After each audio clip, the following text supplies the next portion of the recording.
émission 849. Cette semaine, The Holy Roller, en direct de Montréal, Québec, Canada. Vous écoutez, oui, Mystérieux Étonnant.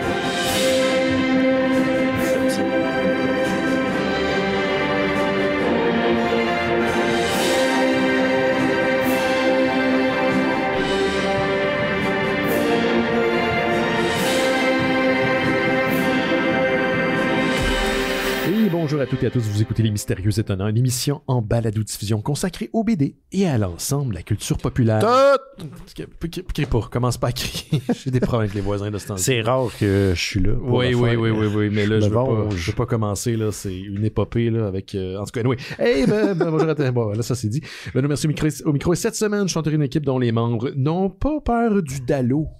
Ils ont peur d'être rénovictés, mais ils n'ont pas peur du Dalo. Ça, c'est autre chose. C'est vrai. Je vous les présente à l'instant. Le premier réussit toujours sa réserve. Laurent Boutin est avec nous. Salut, Laurent. C'est rare que j'ai une présentation pour toi. C'est vrai. En plus, c'est rare que je réussisse ma réserve, par exemple. Oui, c'est vrai. C'est difficile de faire une réserve aux quilles. Ouais. J'ai le nombre de splits réussis dans cette BD-là, en tout cas. Oui, c'est, ma foi, très impressionnant. Ouais, on voit que c'est des maîtres. Oui, exactement. On va parler de Holy Roller en fin d'émission. Une BD dont un des auteurs est en fait Rick Miranda et Andy Samberg, le fameux humoriste qui a travaillé à SNL, qui a fait aussi la comédie policière. Brooklyn Nine-Nine. Exactement. Donc, on en parle à la fin de l'émission. Juste avant, par contre, on va parler de nouvelles, on va parler de culture pop, on est là pour ça. Mais avant ça, encore une fois, j'ai un petit rappel à vous faire parce que c'est en fin de semaine le Festival BD de Montréal, le Festival BD de Montréal, FBDM, nouvelle édition qui aura lieu les vendredis, samedis et dimanches, donc les 24, 25 et 26 mai prochains, donc entre les rues Guilford et Roy, parce que si vous n'êtes pas au courant, c'est directement organisé sur la rue Saint-Denis. Donc, il y a des kiosques, vous allez pouvoir rencontrer des auteurs, des autrices qui font dans la BD ici au Québec. Il y a plein d'activités qui sont organisées dans des commerces qui sont maintenant vacants sur Saint-Denis, tout au long de la rue. L'horaire complet est disponible sur le site du FBDM, donc on vous encourage à aller faire un tour. T'avais-tu des trucs par rapport à ça, toi, dans Oui, justement. Bon, on parlait tantôt. Ouais. C'est un super de bel événement. C'est pas fait uniquement pour les initiés, donc ouvert à tous. La petite famille est bienvenue. Pour les gens qui sont curieux, ben ouais, je vais organiser une petite bière proche du centre du festival, en fait, sur Mont-Royal. On va aller au Boudoir. Ça va se faire le samedi 25. Ça va être à 14h. Le Boudoir, c'est au 850 avenue Mont-Royal-Est. Très informel. Laurent va être bien occupé à vendre la BD. Je vous promets pas que les Mystérieux Étonnants vont être là. Moi, je vais être là, par contre. Donc, vous êtes les bienvenus si vous voulez prendre une bière avec moi. Ça fait longtemps que j'ai pas mis les pieds dans le boudoir. C'est pourquoi j'y vais. C'est parce que quand je passe devant, il n'y a jamais personne. Que je me dis probablement que ça va être... Tu vas avoir de la place. Ouais, il y a des chances. C'est quand même une place qui est assez grande. Puis tu connais mon amour depuis la pandémie pour les espaces communautaires remplis de gens. Donc, c'est une des raisons pourquoi je l'ai pris. Mais on avait fini là après le spécial de la 800e l'année passée. Ouais, on était allé là. J'ai pas fait ça, moi. Tout est parti, je pense. T'es fatigué. Ben, tu vendais de la BD et puis on avait beaucoup travaillé. Fait que c'est vraiment pour ça. Donc ça se passe c'est ça, samedi au 850 rue Boudoir sur l'avenue Mont-Royal à partir de 14h. Venez faire un tour.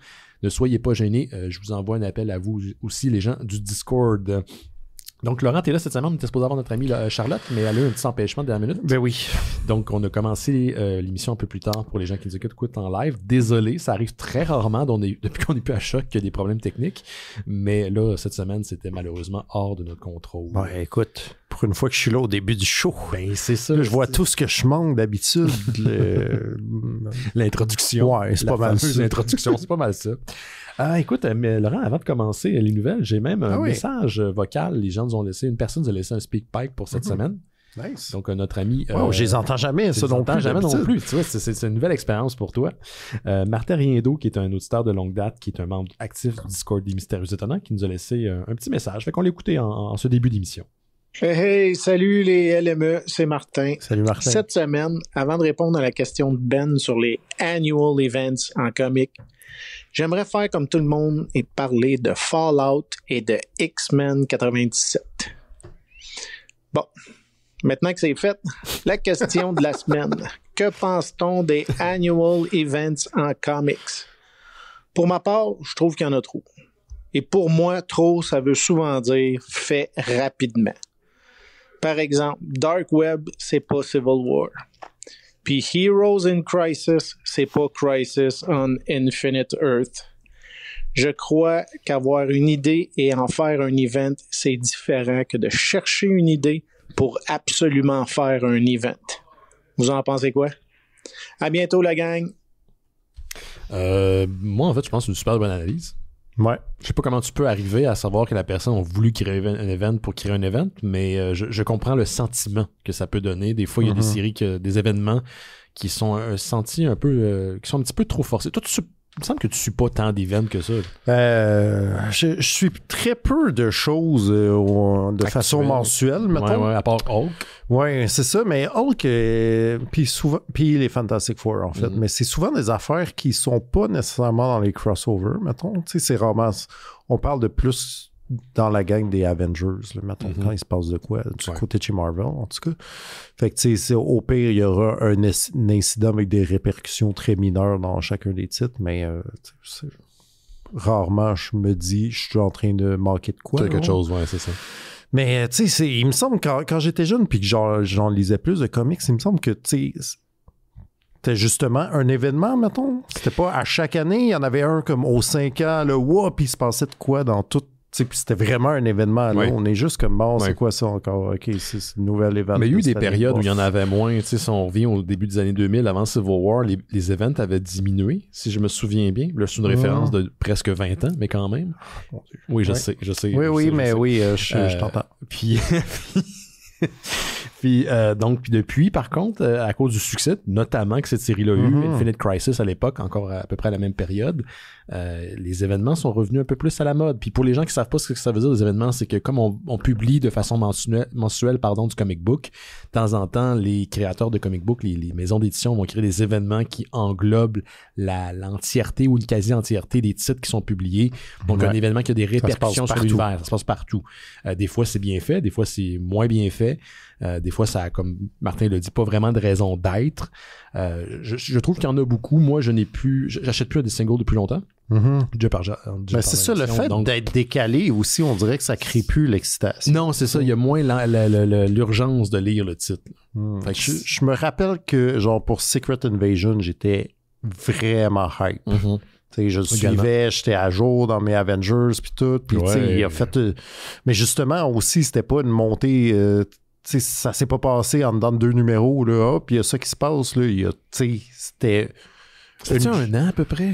C'est plus que ça, mais sans une monnaie, t'étais comme, OK, il a laissé des indices sur genre sa run de 4-5 ans d'Avengers, puis là, t'étais comme, oh my god, ça se passe, mais depuis combien de temps? Il y avait comme vraiment du travail derrière. Il avait planifié son coup, c'est Bendis, l'auteur Bendis qui a travaillé là-dessus. C'est ça, fait que, mais tu sais, je sais même plus pourquoi, mais j'étais vraiment hype jusqu'à temps que ça se passe, puis là, il me semble que j'avais été déçu pour une raison X, là, honnêtement, je me rappelle plus, mais après, j'ai arrêté de lire, genre, c'est comme... C'est drôle, c'est un peu à la même période que j'ai arrêté de lire de façon, disons, plus accrue les Avengers aussi. Je pense que je suis passé au trade quelques années plus tard, mais j'ai un peu perdu l'intérêt. La run, le build-up était bon. Le build-up, pardon. La finale était plutôt ordinaire. C'était de la tapoche. Là. Ça finissait je pense que c'était ça. C'est comme aussi mon problème avec le MCU en ce moment, c'est qu'il n'y a pas moyen d'avoir une finale qui est autre chose que de la tapoche. T'sais. C'est quand même des super-héros, il faut s'y attendre. Je sais que ça vient avec le genre, mais...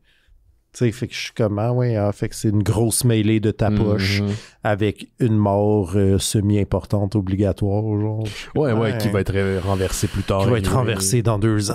J'étais comme, bon, encore ça, finalement, j'étais comme, bon. Mais la raid pour se rendre était vraiment le fun. Ouais, je me souviens de cette période-là, c'est après les répercussions justement de Civil War, t'avais 2 séries d'Avengers, t'avais les New Avengers, puis les Mighty Avengers. Ouais, c'est ça. Donc t'as New qui faisait partie de l'époque quand Bendis avait reparti le titre parce que c'était vu comme ringard, mais au début des années 2000, il a refait une équipe avec entre autres Captain America, Iron Man puis Spider-Man qui faisait partie aussi. Puis Wolverine à un certain moment aussi. Mighty qui était l'équipe de Tony Stark. Après les événements, les répercussions de Civil War. Et c'était une bonne période. Mighty était bon pendant longtemps, puis après c'est passé à Dan Slott. Et c'est devenu très mauvais, très générique. Puis pourtant Dan Slott, pendant longtemps, on l'aime, lui, c'est ça, c'est que moi je l'ai jugé longtemps à cause de cette série-là, qui avait de l'air, il savait pas trop quoi faire avec. Là. Il a essayé de pousser des concepts, ça a plus ou moins collé. Et pourtant, j'adore sa run sur Spider-Man. Il est revenu d'ailleurs sur Spider-Man récemment. Il y a un titre à lui qui s'appelle juste Spider-Man. Dan Slott Spider-Man. Dan Slott Spider-Man avec Romita Jr. Ah ouais, fait ok, dessin. classic stuff. Exactement, c'est une bonne équipe, là, c'est une bonne équipe. Mais pendant longtemps, je l'ai jugé à cause de cette série-là de Mike T qui, ma foi, était pas très, très, très bonne. Mais tout ça, il date d'il y a 20 ans, Laurent. Oui, oui. Je m'en rappelle comme si c'était hier. Et pourtant. Voilà. Merci, Martin, pour ta question. Martin, j'espère te croiser au FBDM ce week-end. Je sais que tu es un amateur de BD, fait que je sais pas si tu as montré ton intérêt pour s'y présenter, mais en espérant te voir pour la bière samedi à 14h. Si vous laissez un message vocal comme Martin, vous pouvez le faire en suivant le lien qui est disponible dans le descriptif de l'épisode. C'est speakpipe.com/mystérieux. Vous pouvez laisser commentaires, suggestions, questions, juste une félicitation, ou même dire si vous ne trouvez pas bon, c'est correct aussi, mais on le fera pas jouer. N'importe quoi. Ça dépend. Absolument. Ben, si c'est correct. Si c'est constructif. C'est constructif, oui, exactement. Si vous envoyez chier, ça va être une autre histoire. Là, mais donc, habituellement, on fait jouer tous les messages qu'on reçoit. Et ce qui est le fun, c'est que vous pouvez vous écouter avant de recevoir, d'envoyer le message vocal. Un peu comme les messages dans Messenger, là, les messages vocaux. Donc, il n'y a pas de gêne, là. Il y a des gens qui savent que ça intimide un peu, mais c'est super facile à utiliser en espérant vous entendre pour la semaine prochaine. Écoutez, si on a le temps d'ici la semaine prochaine, dites-nous ce que vous avez vu, vous avez acheté au FBDM. Donc, ça sera notre follow-up la semaine prochaine pour le FBDM au show. D'ailleurs, on va commencer avec toi, Laurent, justement pour les nouvelles, parce que je pense que tu as une coupe de nouvelles concernant le FBDM.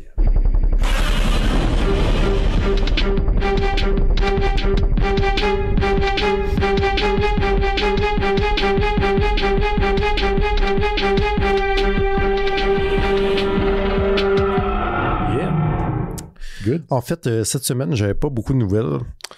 Fait que je me suis dit que comme c'est ça qui occupe mon temps, le FBDM, beaucoup ces temps-ci, je suis allé checker ce que j'avais pas eu le temps de checker encore et que j'aurais pas le temps en vrai de checker, c'est-à-dire toutes les conférences et tables rondes qui sont annoncées. Ouais. Malheureusement. Il y en a beaucoup. Il y en a beaucoup. Fait que je n'ai dégagé une couple qui ont piqué mon intérêt et que je serais ravi de voir si jamais j'avais du temps là, c'est ça. Ouais. Et si t'es là, si les gens t'y voient, c'est que t'as réussi un des signes pour pouvoir te canoniser, donc te séparer, être en deux endroits à deux places en même temps. I wish. Yes.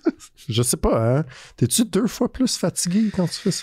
Non, je pense pas. Je pense pas que tu partages la charge, mais j'ai entendu dire d'une initiative gouvernementale pour adresser la crise du logement, tu vas payer 2 fois ton loyer. Ah oui, ça. Ah, super! Est-ce que moi, je vais être payé 2 fois? Non. C'est pas comme ça que ça marche. Ouais. Non, mais si je me... Ouais. Non, si je me sépare en 2, je vais être payé une fois. Mais ça semble être peu logique, mais t'inquiète pas là, ils sont là pour nous autres. Oui. Ils sont là pour nous autres. Hey, une chance. Une chance qu'ils sont là pour nous autres. Hey. Qu'est-ce qu'on ferait? Comment ils feraient de l'argent? Dans quelle merde on serait? Ah oui, c'est comme s'il y avait juste l'oreille, voyons, du monde de l'industrie. Ouais, on n'est pas si à ce point-là de penser ça. Voici des conférences qui ont retenu mon attention. Ce vendredi, donc à 15h30, là, je vous donne pas les lieux, vous irez voir sur le site parce que c'est dans des locaux différents. Des locaux ou des tentes, j'ai pas catché en tout cas, mais c'est le côté de Saint-Denis, là, c'est tout le long de Saint-Denis, puis il y a la carte est disponible sur le site internet. Voilà. Il y a une conférence qui s'appelle Dépasser les frontières, traduction et création, qui est animée par Arizona O'Neill, qui est elle-même une autrice bilingue et qui est une table ronde qui rassemble nos amis Axel Lenoir, Alexandre Fontaine-Rousseau et Frédéric Antoine. Donc, je trouve ça intéressant parce que chacun a une expérience de traduction différente là-dedans. C'est vrai, oui. C'est-à-dire que Axel, si je ne m'abuse, se traduit elle-même. Je sais pas si elle a traduit Passage secret. Je crois que oui. Mais je pense même qu'elle fait pas directement en anglais sur son Patreon. Si c'est le cas, on n'est pas des bons amis parce que je ne l'ai pas remarqué. Alexandre Fontaine-Rousseau a traduit plusieurs livres de l'anglais vers le français aux éditions Papa. Récemment, l'année passée, Mourir pour la cause, le livre sur les FLQ de Chris Oliver Ross. Et il y en a un qui sort cette semaine là, qui s'appelle Les contradictions de Sophie Yano, qui est une autrice américaine, mais qui a vécu à Montréal un peu, qui était paru chez Drawn & Quarterly et qui sort cette semaine chez Papa, qui sera d'ailleurs lancé pendant le festival. Fait qu'il a fait ça. Et il avait aussi traduit les excellents livres de... Les mystères de Uptown. Ouais, finalement, on peut plus en parler parce qu'il y a En tout cas, C'est lui qui les avait traduits. Bon. Oui, les livres sont bons. Pareil, les livres sont bons. Oui, c'est ça. Voilà. Puis Frédéric Antoine, lui, c'est un auteur de Montréal aussi, mais qui traduit du manga. Il reste au Japon maintenant, une bonne partie de l'année. Il est au Japon. Puis là, il a traduit récemment un spin-off du manga Mob Psycho 100, qui est comme une création de One, qui est le créateur de One Punch Man. Fait que, tu sais, tout le monde a des expériences de traduction différentes là-dedans. Je trouve ça quand même intéressant. Ouais, c'est cool. Ouais. Après ça, samedi, 10h, il y a une table ronde sur la création d'univers qui rassemble, cette fois-ci, Sophie Escabaz, qui est une autrice jeunesse qui fait une série qui s'appelle Les sorcières de Brooklyn. Jérémy Perrodo, c'est un auteur dont Gauthier nous a parlé récemment, qui a sorti un livre qui s'appelle Le visage de Paville, qui est un genre de science-fiction exploratoire qui prend son temps, mettons, qui ressemble un peu à du Miyazaki, là, à défaut d'avoir autre chose, là, mais genre de quoi qui est plus sur le world building comme ça que plutôt que basé sur l'action. Un intérêt que Gauthier a d'ailleurs. Ouais. Et Tom, qui est... Le Tom et ses chums. Oui, exactement. Non, Tom avec un H, c'est-à-dire l'auteur de... Botanica Drama chez Pau, ainsi que de... Comment il s'appelait son autre d'avant, là? On en a parlé au show. Hey, tu l'as blanc. Je me rappelle des titres. Il traîne dans ta boîte là depuis 3 mois. Là. Je l'ai déplacé, Colin. Il est rendu dans ma bibliothèque. Voilà. Botanica Drama, mais qui met tout le temps en scène. C'est tout le temps des livres. 3 personnages. Là, ouais, des livres muets avec un peu les mêmes personnages, mais dans un genre de monde un peu fantasy, vaguement burlesque. Puis honnêtement, moi, j'ai aimé tous ces livres. Mais son dernier, Botanica Drama, je ne l'avais pas vu venir, mais il m'a fait pleurer. Oui, c'est ça que tu m'as dit. J'étais comme, j'étais pas prêt à ça. Merci, Tom. Je sais pas pourquoi c'est un univers qui me fait beaucoup penser à Grim Fandango. Peut-être parce que la mort est incarnée dans cet univers-là. Mais je trouve que c'est ça qui est le fun, c'est que tout est muet. Mais tu comprends l'histoire, c'est un sacré beau défi. Là. Non, il est vraiment bon pour vrai. Puis tu sais, je pense qu'il y a un succès d'estime parce que, bon, les livres muets, déjà, ça fait peur aux gens. Mais honnêtement, je trouve qu'il est vraiment, vraiment bon. Puis c'est vraiment tout un dessinateur. En tout cas. Samedi à 14h30, il y a une autrice qui s'appelle, je pense, Wendy, que je ne connais pas. L'événement s'appelle Express Drawing with Wendy. Je pense que c'est en anglais, mais c'est un atelier pour apprendre à dessiner les dinosaures. Bon, ben là, ça t'a rejoint. Fait que ça m'a rejoint. S'il y en a un pour lequel je prendrai une pause, c'est celui-là. Tu penses pouvoir prendre une pause? Non. Ben, écoute, j'espère pouvoir manger un lunch. Déjà, je serais content. Il y a une autre table ronde qui s'appelle L'héritage de Akira Toriyama, qui est décédé récemment, le créateur de Dragon Ball et Dr. Slump, qui table ronde. Rien, ça non. Ouais. Non. T'aimerais ça pourtant. Une table ronde qui mystérieusement rassemble des auteurs qui ne me font pas crier Akira Toriyama. Okay, y a pas de prime abord, c'est-à-dire Tanya Miniaka qui fait Ponto. Ah oui, j'avoue. Hein? Le petit, le très cute cône de Montréal de construction. Et Xavier Cadieux de La Pitoune à la Poutine et récemment Les pires moments de l'histoire. Okay. Ça, je le vois plus. Genre, ça n'aura pas été automatique, mais celui-là, je le comprends. J'avoue que le Ponto puis Dragon Ball... Je suis curieux. Il y a une inspiration nippone, je pense. C'est peut-être là. Oui, c'est peut-être plus dans Dr. Slum que l'influence vient. C'est vrai. Il y a une conférence qui s'appelle « Tous les chemins mènent à la BD ». Celle-là qui rassemble Charles Beauchesne, des pires moments de l'histoire. Oh, c'est incroyable. Ouais. Non, c'est pas comme Gauthier. Ouais, non, c'est ça. On va se mettre tout le monde à c'est Charles Beauchesne. Et les auteurs de BD, Paul Bordelot et Rémi Paradis. Encore là, c'est comme tous des gens que je comprends qu'est-ce qui les rassemble, mais que c'est des parcours différents. C'est-à-dire que Rémi Paradis a sorti récemment une adaptation d'un roman d'horreur québécois dont que j'ai oublié de noter le nom. C'est comme Les Contes du Macabre, quelque chose, juste une série de romans populaires, ça a l'air, mais moi, quand il n'y a pas d'image, je connais rien. Fait que ce qui se passe, c'est pas vrai.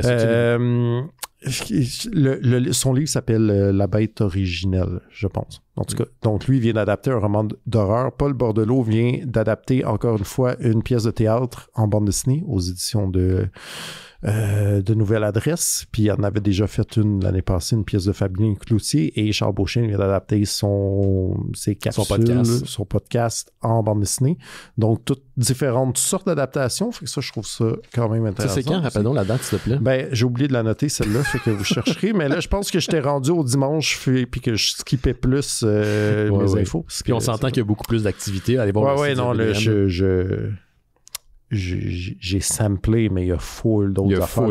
Je pense que vous pouvez avoir une journée remplie, genre tout le temps, à juste aller checker les conférences. C'est quand même cool, là. Si, mettons, genre, des dédicaces, ça vous intéresse pas tant ou quelque chose, il y a quand même de quoi à apprendre. Il y a une autre conférence que j'aimerais bien voir, qui s'appelle 4 cases et c'est tout. C'est vraiment comme une conférence sur le strip avec Pascal Girard, Alex Lévesque et un jeune auteur qui s'appelle Grégory, qui sont... moi, Pascal Girard, je trouve qu'en ce moment, sur Instagram, il met, c'est juste des strips en 4 cases, puis je trouve ça fucking drôle. Là, c'est un art, c'est pas facile à faire. Hey, pour vrai, tu sais, c'est tough, là. Genre, juste mise en situation d'un punch, là, c'est pas beaucoup, là. Je suis pas tant fan, moi, habituellement, de cette technique-là, quoique j'apprécie le travail derrière. Ce qui m'a fait le plus rire, ce que j'ai apprécié le plus dans cette direction-là, c'est les Garfield Without Garfield. Ouais. Où on a retiré John, on a retiré Garfield des Garfield strips, puis c'est juste John qui parle tout seul. Il y a des crises d'hystérie, puis il est paranoïaque. C'est absolument... C'est vrai, mais moi, tu sais, en tout cas, le strip, des fois, c'est ça, c'est hit or miss, mais je trouve que quand ça marche, ça marche, puis je trouve que Pascal Girard, en ce moment, il est vraiment au top de sa game. Alex Lévesque, c'est le gars de Dessine Bandé. Moi, je trouve ça hilarant, là, puis des fois je les ai lus 40 fois, ces strips, là, puis j'en vois repasser eux, puis ça me fait encore rire, là, c'est quand même tough. Fait que ça devrait être intéressant. BD qui est disponible chez Front Froid, d'ailleurs. Ouais, voilà. Fait que c'est ça. Puis, une couple de rencontres plus one-on-one avec des auteurs. Il y en a une avec Caton, une avec André-Philippe Côté qui vient de sortir un gros album de bande dessinée, mais qui est aussi caricaturiste au Soleil à Québec depuis des années. Une avec Tim Probert qui fait une série jeunesse qui est très populaire qui s'appelle Lightfall. Ouais. Une avec Lisa Mandel, qui est une autrice française d'humour que j'aime beaucoup. En tout cas, fait que voilà, ça c'est pas mal ce que j'ai repéré. Un auteur suisse aussi qui est là, qui s'appelle Alex Baladi, qui est pas connu, mais qui a une grosse production assez underground, puis qui donne un atelier sur la BD expérimentale. Je pense que ça aussi, ça risque d'être dans la catégorie du fanzine ou... Il a fait beaucoup de fanzines, même je pense, là, j'ai pas vu ça. J'ai vu qu'il y avait des ateliers de fanzines dans le FBDM, mais je sais que lui donne ce genre d'atelier-là à travers la francophonie depuis plusieurs années. Là. C'est genre un gars qui produit beaucoup, mais il est aussi édité beaucoup. Puis, tu sais, mon Dieu, je faisais des commandes pour le FBDM. Le gars, il a peut-être 100 titres publiés. Wow! Puis je suis comme, quel casse-tête! Mais toi, tu vas être tout le long du week-end, tu vas être chez Planète BD? Oui, je serai chez Planète BD ou devant Planète BD au kiosque de Planète BD, mais en tout cas, je serai où, tu sais, peut-être que ça se peut que je vais essayer d'aller prendre une petite marche, aller checker ce qui se fait parce que ça m'intéresse. Oui. Mais normalement, je suis là toutes les heures d'ouverture de salon. Puis si je peux compléter ce que tu dis, rajouter ce que tu dis, allez-y pas de face. Tu sais, je pense que vous pouvez vous laisser aller, il y a quand même une exploration à faire, là, mais allez-y un petit peu moindrement préparé avec une liste des activités que vous voudriez voir, peut-être une série d'auteurs que pour lesquels vous voudriez avoir une dédicace ou acheter l'album en personne. Parce que sinon, on peut, dans ce type d'événement-là, rapidement être un peu submergé par tout ce qu'il y a à faire, puis tout ce qu'il y a à voir. Prévoyez un chapeau, parce que c'est directement sur Saint-Denis. Chapeau et crème solaire. Absolument, il n'y a plus de niaisage. Honnêtement, maintenant, cette année, depuis une couple d'années, mettez des bons souliers. Oui. Parce que là, tu sais, comme avant, quand c'était un grand chapiteau rectangulaire, là, c'était facile de... Tu sais, tu fais le tour, un petit tour, puis t'es comme, ça, je vais revenir voir ça, ça, je vais revenir voir ça. Maintenant, c'est fait sur le long. C'est comme un grand aréna, là, c'est fait sur le long. Je viens de faire une joke de Denis Drolet. Oui. Pour une joke de Gauthier, ça peut être... oui, c'est vrai. L'autre, c'est fait sur le long. Voilà, c'est comme Gauthier, c'est fait sur le long. Dans tous les sens du terme. Puis, où est-ce que j'allais? Oui, c'est ça, c'est comme si tu parles de Guilford, puis t'es rendu à Rouen, puis t'es comme, hey, ce kiosque-là, au début, il était nice, là. Ça te fait quand même une bonne marche. Pour une bonne marche pour y retourner. Fait que, il y a de l'asphalte aussi. L'asphalte, c'est noir, ça absorbe la chaleur. Ouais. Faut pas niaiser avec le soleil. Mettez de la crème. Puis, amenez de l'eau aussi. Il y a des points pour ramener. Mais remplir, c'était le verbe que je cherchais, que j'ai oublié. Oui. Remplir vos bouteilles d'eau, mais amenez de l'eau. Puis, c'est ça, prenez votre temps. Mais s'il fait beau, comme l'année passée, on risque d'y goûter. Ça, c'est pas tant que le soleil est comme votre ennemi dans ce cas-ci. Mais écoute, à date, la météo annoncée, ça peut toujours changer drastiquement. Qu'est-ce que ça a l'air? Ouais, j'ai pas regardé. Écoute, ça a l'air de faire beau avec un genre de 17-19 degrés. Ça va être vraiment nice. J'espère que ça bouge pas. Pour vrai, si ça pouvait être juste ça tout le temps, je serais heureux. Ouais. Tu vois, genre, un peu froid le matin, mais maximum 22, genre. Oh non, le sweet spot. Ça, c'est un bon spot. Merci, Laurent. Ça fait plaisir. Puis, si c'est pas la bonne température, vous irez vous plaindre à Laurent. Ouais, il est responsable de ça. Oui. Charlotte était supposée être là cette semaine, fait que ma première nouvelle, il y avait une petite note qui la concernait, fait que je vais te parler comme si t'étais Charlotte. OK. Qui a genre qui a 14 ans, je pense, qu'à Charlotte. Ouais, je sais pas de quoi tu parles, je suis trop jeune. C'est ça, elle est née en quoi? En 2006? 2020, je pense. Quelque chose de même. Ouais, elle est pas bien vieille. Fait que là, j'allais parler d'un truc qui me passionne beaucoup. C'est les années 90. Et là, j'allais faire une blague. Ah, toi, Charlotte, anyway, t'as juste connu la fin des années 90, puis tu t'en souvenais pas parce que t'es né en 97. Puis t'avais 3 ans, 4 ans quand les terribles événements de 2001 est arrivé. Donc, c'est Sony qui a annoncé ça, on avait déjà parlé, en fait, mais qu'il y avait une suite qu'il allait avoir une suite, avec I Know What You Did Last Summer. J'en avais parlé avec l'émission. Puis ça regroupe deux affaires, là, les années 90, que j'aime bien, la nostalgie des années 90, puis aussi les slashers de cette période-là, qui étaient tout un peu... Écrit par Kevin Williamson. Exactement, basé sur son succès lancé par Scream, puis on avait dit déjà que Jennifer Love Hewitt puis Freddie Prinze Jr. allaient revenir dans la franchise. Et là, Sony a annoncé deux choses. Le titre, qui est en fait le même titre que l'original de 97, I Know What You Did Last Summer, fait qu'ils sont pas péter le basic. Puis ça reprend un peu là, la tangente prise par le dernier Scream, celui de la nouvelle vague, si vous voulez, avec c'était juste Scream. Ouais. Fait qu'ils font la même affaire. Fait que ça, c'est le titre. Et on a une date de sortie. Initialement, ça avait été annoncé pour octobre 2024. Là, on parle de juillet 2025. Donc, plus exactement, le 18 juillet 2025. Ouais. Ça sort l'été d'après que c'était supposé. Exact. Fait qu'est-ce que I Know What You Did Last Summer, c'est que t'as pas sorti le film que t'allais sortir. En même temps, I Know What You Did Last Summer, c'est Summer de 97. Fait que I Know What You Did Last Summer, il y a presque 30 ans de ça, Laurent. Fait que je veux dire, rendu là, si tu veux faire le calcul... J'allais encore dire, oui, il y a 20 ans. Non, il y a 30 quelques années. Attends, fais donc le calcul pour voir. Ouais, non, c'est bon. Tu sais, il m'est arrivé exactement la même chose cette semaine. Là, genre, ah oui, ces tunes-là, ils ont toutes... c'est des tunes de 94, ils ont toutes 20 ans. Non, et c'est drôle parce que j'ai vu un ami vendredi dernier, j'allais prendre une bière avec, puis c'est un ami que je lui ai fait quand j'ai étudié en infographie, genre en 2004, genre 2003. Puis il dit, ça fait, là, on a essayé de calculer, il dit, ça fait la moitié de ma vie que je te connais, parce que j'ai 42. Puis j'ai vraiment failli tomber en bas de ma chaise. Puis c'est vrai, t'as raison. Je te connais pour la moitié de ma vie. C'est beau, ces vieilles amitiés. Oui, c'est ça. Oui. Je suis content de l'avoir dans ma vie. Comme toi, Laurent. Oh. Oui. Donc, premier film avait rapporté 72 millions, ce qui est équivalent de à peu près 120 millions aujourd'hui. Julien Bernatchez serait pas fier, sûrement qu'il y aurait le chiffre exact, mais je sais pas exactement c'est quoi le chiffre.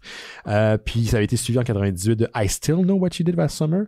Puis il y avait une série éventuellement aussi sur Amazon Prime, mais entre les deux, il y a eu un I Always Know What You Did Last Summer dont personne ne se souvient, qui est sorti en 2006, qui est en fait... Il ne fait pas rester grand monde de l'origine, hein? C'est comme genre une nouvelle distribution, puis c'est sorti directement en DVD. Puis ils ont écrasé le même monsieur. 3 fois. Il est pas chanceux, ce monsieur-là. Hein, Mais en même temps, il est vraiment chanceux parce qu'il survit pour se venger à chaque fois. Il apprend pas sa leçon, en tout cas. Ouais. Donc ça sent bien. Pense-toi dans le milieu de la rue, monsieur. Donc ça, c'est 18 juillet 2025. Il y a une autre affaire qui sort en juillet 2025, c'est le film des Fantastic Four, pour lequel j'ai très hâte. Galactus. Galactus est confirmé, il va être là. Donc réalisé par Matt Sackman, sorti pour 2025, 25 juillet 2025. Et maintenant, il va mettre il y a une autre actrice qui rejoint la distribution, Natasha Lyonne, qui a joué entre autres dans, c'est quoi déjà? Poker Face. Dans Russian Dolls. Ouais. Dans American Pie. Oui, J'ai très longtemps de ça. Dans But I'm a Cheerleader. But I'm a Cheerleader, une excellente actrice que j'aime beaucoup. On connaît pas encore son rôle, mais moi, je là-dessus. La femme de Black Bolt. Ah, Medusa. Tellement. Elle a la chevelure pour, hein, parce qu'elle a une grande tignasse rousse. Ouais, frisée. Ah ouais, je suis très down pour Natasha C'est pas pire, hein? Lyonne. Il me semble qu'elle a le casting. Ouais. Donc, elle sera de là-dedans. C'est ce que j'avais pour mon petit... Tu vois, c'est un bloc, Charlotte. On va t'appeler Charlotte. Années 90, parce que j'ai parlé d'un film d'horreur slasher des années 90, puis d'une actrice que moi, j'ai connue dans American Pie, qui est sortie en 99. Tu vois? C'est tout thématique, c'est tout réfléchi. Prends des notes. OK, on va poursuivre avec toi, là. Je vais donner un peu de love à un film qui est presque plus à l'affiche que j'ai vu cette semaine. Oh, un film de Kong, de Godzilla? Non. Ah, même pas, OK. Ouais, je peux lui donner du love aussi. Ouais. Peut-être aller le voir, tu en as parlé, c'est vrai. Ben oui, des gros monstres qui se tapochent. Qu'est-ce que tu veux de plus? Enough said. Exact. C'est comme se plaindre qu'il y a du monde tout nu dans ta porno. C'est sûr que c'est des gros monstres qui se tapochent, puis ça va juste être ça. Vous attendez non, mais des fois, c'est Godzilla -1, puis c'est pas juste ça, tu sais. Non, il y a comme un drame humain qui t'intéresse. C'est très rare, moi, dans les films de kaiju, que le drame humain m'intéresse. Ça arrive. À part Pacific Rim. Ah ouais. Pacific Rim, j'avais un intérêt. Même le deuxième qui était mal aimé. Moi, je l'aime, le deuxième. Moi aussi, je l'aime, le deuxième. Le fun. Ouais, de Steven D. Knight. C'est lui qui l'a réalisé. Le gars qui était derrière Rome. Ah ouais? Ouais. Il était showrunner sur Daredevil. C'est des bonnes shit. C'est des bonnes shit. Non, ça n'a rien à voir. Ça s'appelle... C'est un film italien qui s'appelle La Chimera. La Chimère. La Chimère. Oui. Un film de Alice Rohrwacher. Je veux pas t'assister là-dessus, je vais te faire confiance. Qui est une drôle de bébite, là. C'est pas trop clair de quand ça se passe, ni de où ça se passe. On comprend qu'on est en Italie, puis c'est quelque chose comme les années 70 ou 80, mettons. Puis ce qu'on suit, en gros, c'est un gars, puis ses chums, qui sont comme... Mais c'est chum? Ouais, sont comme un peu des bandits, mais leur truc, c'est de trouver des anciennes tombes étrusques, donc comme les habitants de l'Antiquité de ce coin-là, d'où ils viennent, puis d'essayer de revendre les artefacts à des collectionneurs ou genre Moi, je trouve que c'est un plan de menthe pour summoner les esprits de ces 10 propriétaires de tombes. C'est là où ça devient intéressant, c'est-à-dire qu'il n'y a pas tant que ça, il n'y a pas d'esprit, mais c'est un film qui est un peu d'un réalisme magique, mettons, dans le sens que le gars, il trouve les tombes. C'est un peu fantastique, genre, il ressent des choses en gossant, tu sais, il cherche avec un genre de, tu sais, un bâton de sourcier, là, une branche en Y, là, puis comme il file les choses, puis il tombe sur des affaires. Puis là, il y a comme un drame humain là-dedans aussi, il a comme perdu sa blonde, sa femme, il a fait de la prison parce qu'il s'est fait pogner. Tu sais, c'est comme illégal de revendre des antiquités. Ouais. Normalement, ça t'appartient pas. Puis là, en tout cas, ils ont aussi escroqué des gens que ça serait sur leur terrain. Mais attends, tu dis du réalisme magique. Donc, c'est comme le fabuleux dessin d'Amélie Poulain version avec des tombes, c'est ça? Puis du pillage. Ouais. Un peu moins... Un peu moins des grands yeux de fans qui battent des cils aussi, mais ce genre, tu sais, un genre de film où, tu sais, j'ai aimé ça aussi parce que on t'explique pas, c'est un film où tu comprends en chemin, mettons. Tu sais, qui te prend pas, t'as pas jamais d'exposition, t'as pas jamais genre de gros blocs explicatifs, t'es juste comme, t'es pitché au début, t'es comme, ok, je catch pas trop, puis là, tu bâtis un puzzle, puis t'es comme de plus en plus investi, comme, ah ouais, c'est intéressant, ok. Mais tu l'as vu récemment, il est sorti récemment aussi. Ouais, ben écoute, il y a c'est un petit film là, indépendant quand même, fait que là, il est sorti au cinéma du parc, là, il run encore, il y a encore quelques dates, tu sais, dans des cinémas qui plus indépendants, là, genre au cinéma du musée, au cinéma public, au cinéma moderne, mettons. Fait qu'il y a encore des représentations, mais pas à tous les jours nécessairement. Mais honnêtement, c'est un film où je me suis vraiment senti bien. Il y a comme une espèce de mélancolie qui se dégage de ça, mais une mélancolie bienveillante où tu te sens quand même confortable, genre, puis comme cette gang de dudes, là, ben, il y a des filles aussi, mais tu sais, qui font des affaires bizarres, mais tu t'attaches à eux quand même. En tout cas, je le recommande. C'est une drôle de bébite, mais je le recommande beaucoup. J'ai vraiment aimé ça. Ça sortait, c'était vraiment original comme tout, tu sais, comme prémisse, comme traitement, comme... Fait que j'ai bien aimé ça. Ça s'appelle La Chimera. La chimère. La Chimère. Je m'en Puis souviens. sinon... Oui, bien sûr. C'est très rapide, mais c'est parce que je ne l'ai pas vu encore. Puis c'est un film qui aura une seule représentation en salle parce qu'il vient de terminer sa run de festival, je pense, mais ils sortent pas pour vrai parce qu'ils n'osent pas, parce que ça a l'air weird, je pense. C'est un film qui s'appelle Hundreds of Beavers, qui a vraiment pogné au Fantasia de l'été passé et que j'avais manqué, mais que c'était une gang que j'avais vu leur film précédent qui s'appelle Lake Michigan Monster, que j'avais adoré. Oui, je les avais rencontrés moi aussi. Ah ouais, ils ont l'air, je sais pas s'ils sont comme dans leur film, mais ils ont l'air vraiment divertissants. Ils sont très extravertis, très... ils ont l'air loud. Ouais, mais ils sont pas lourds. Moi, j'étais allé prendre une bière avec eux autres. C'est avec eux, je pense que j'en avais parlé à l'émission, mais c'est avec eux. J'avais une discussion parce qu'ils viennent de Cleveland, à peu près, je pense, région-là, puis je leur avais demandé, connaissez-vous la gang de Red Leader Media, qui est une chaîne YouTube que j'aime beaucoup, qui font tous leurs trucs de leur bord, là. Puis le gars, il m'a dit, désolé si je me répète, écoute, il dit, il y a une scène de court-métrage dans cette région-là, personne ne sait c'est qui. Ah ouais. Le monde essaie de mettre la main sur eux, genre, tu sais, ils les invitent, des choses comme ça. Ils donnent jamais de réponse, ils font leur truc on the side, ils répondent, ils se mêlent pas aux gens, ils font leur shit. C'est intéressant. Je trouve ça punk. Je trouve que ça reflète vraiment la dynamique que tu vois là, dans leurs vidéos qu'ils ont entre eux autres. Ben oui, parce que c'est ça. Lake Michigan Monster, ce que j'avais aimé c'est une affaire de monstre marin. Ouais. C'est un vieux capitaine aigri qui cherche un genre de monstre du Loch Ness, mais dans le lac Michigan. Mais j'aime ça les monstres marins, mais le film est fucking drôle. Puis il réussit à faire beaucoup de choses avec, sérieusement, un budget de 5$ probablement. C'est ridicule, c'est genre... Mais je les trouve tellement créatifs avec leur peu de moyens. Là. Tu le vois que ça n'a pas coûté de l'argent, mais que ça look quand même, genre. C'est comme, en noir et blanc, en plus. C'est ça, tu vois la débrouillardise, puis oui, c'est ça, c'est tout en noir et blanc, comme si c'était un vieux film avec un gros grain. Je pense qu'Hundreds of Beavers est comme ça aussi. J'ai bien compris, c'est vraiment comme un gars qui se fait... un gars qui possède une cidrerie qui se fait attaquer par beaucoup trop de castors puis qui devient une espèce de genre super trappeur.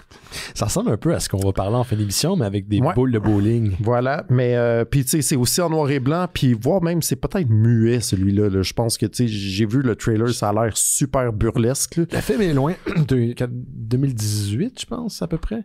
Il me semble qu'il y a beaucoup d'After Effects aussi. Hein? On va faire des décors avec très peu de moyens. Ouais, c'est ça.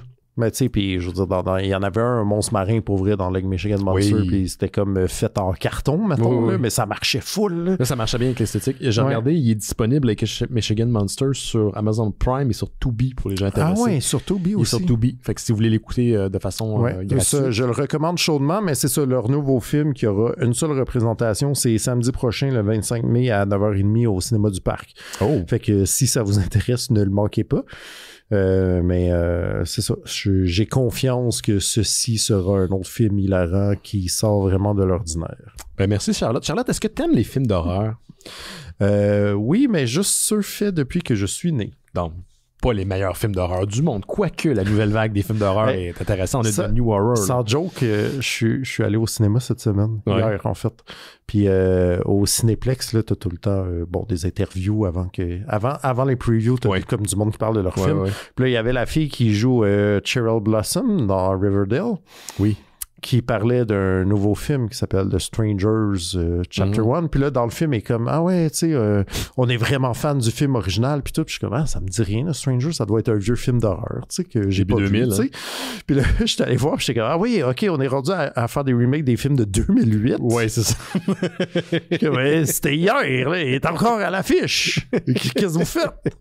Il coûte encore genre 30$ si vous voulez l'acheter sur Apple TV+. Ouais. Fait qu'on est rendu là, Ben. Ouais, je sais. Ben, content que t'aimes quand même les films d'horreur, Charlotte, parce que je voulais pas te faire peur avec ma nouvelle qui s'en vient. Nouvelle un peu critique que j'ai prise sur IGN. Je sais pas si t'étais au courant. Mais pendant plusieurs années, il y avait un conflit légal entre le producteur et réalisateur du premier Friday the 13th et son scénariste. Les deux s'ostinaient pour les droits. Le scénariste aurait voulu récupérer une certaine partie des droits. Celui qui avait gardé les droits ne voulait pas. Puis ça a été un gros conflit. Là. Je suis sûr qu'il y a des fans d'horreur qui pourraient mieux décrire tout ça. Ça a été très, très, très public. Et jusqu'à tout récemment, les deux étaient... dans les tribunaux, ils ont fini par s'entendre, et là, non seulement ils se sont entendus, c'est entériné légalement, mais ils vont de l'avant avec des nouveaux projets entourant Friday the 13th.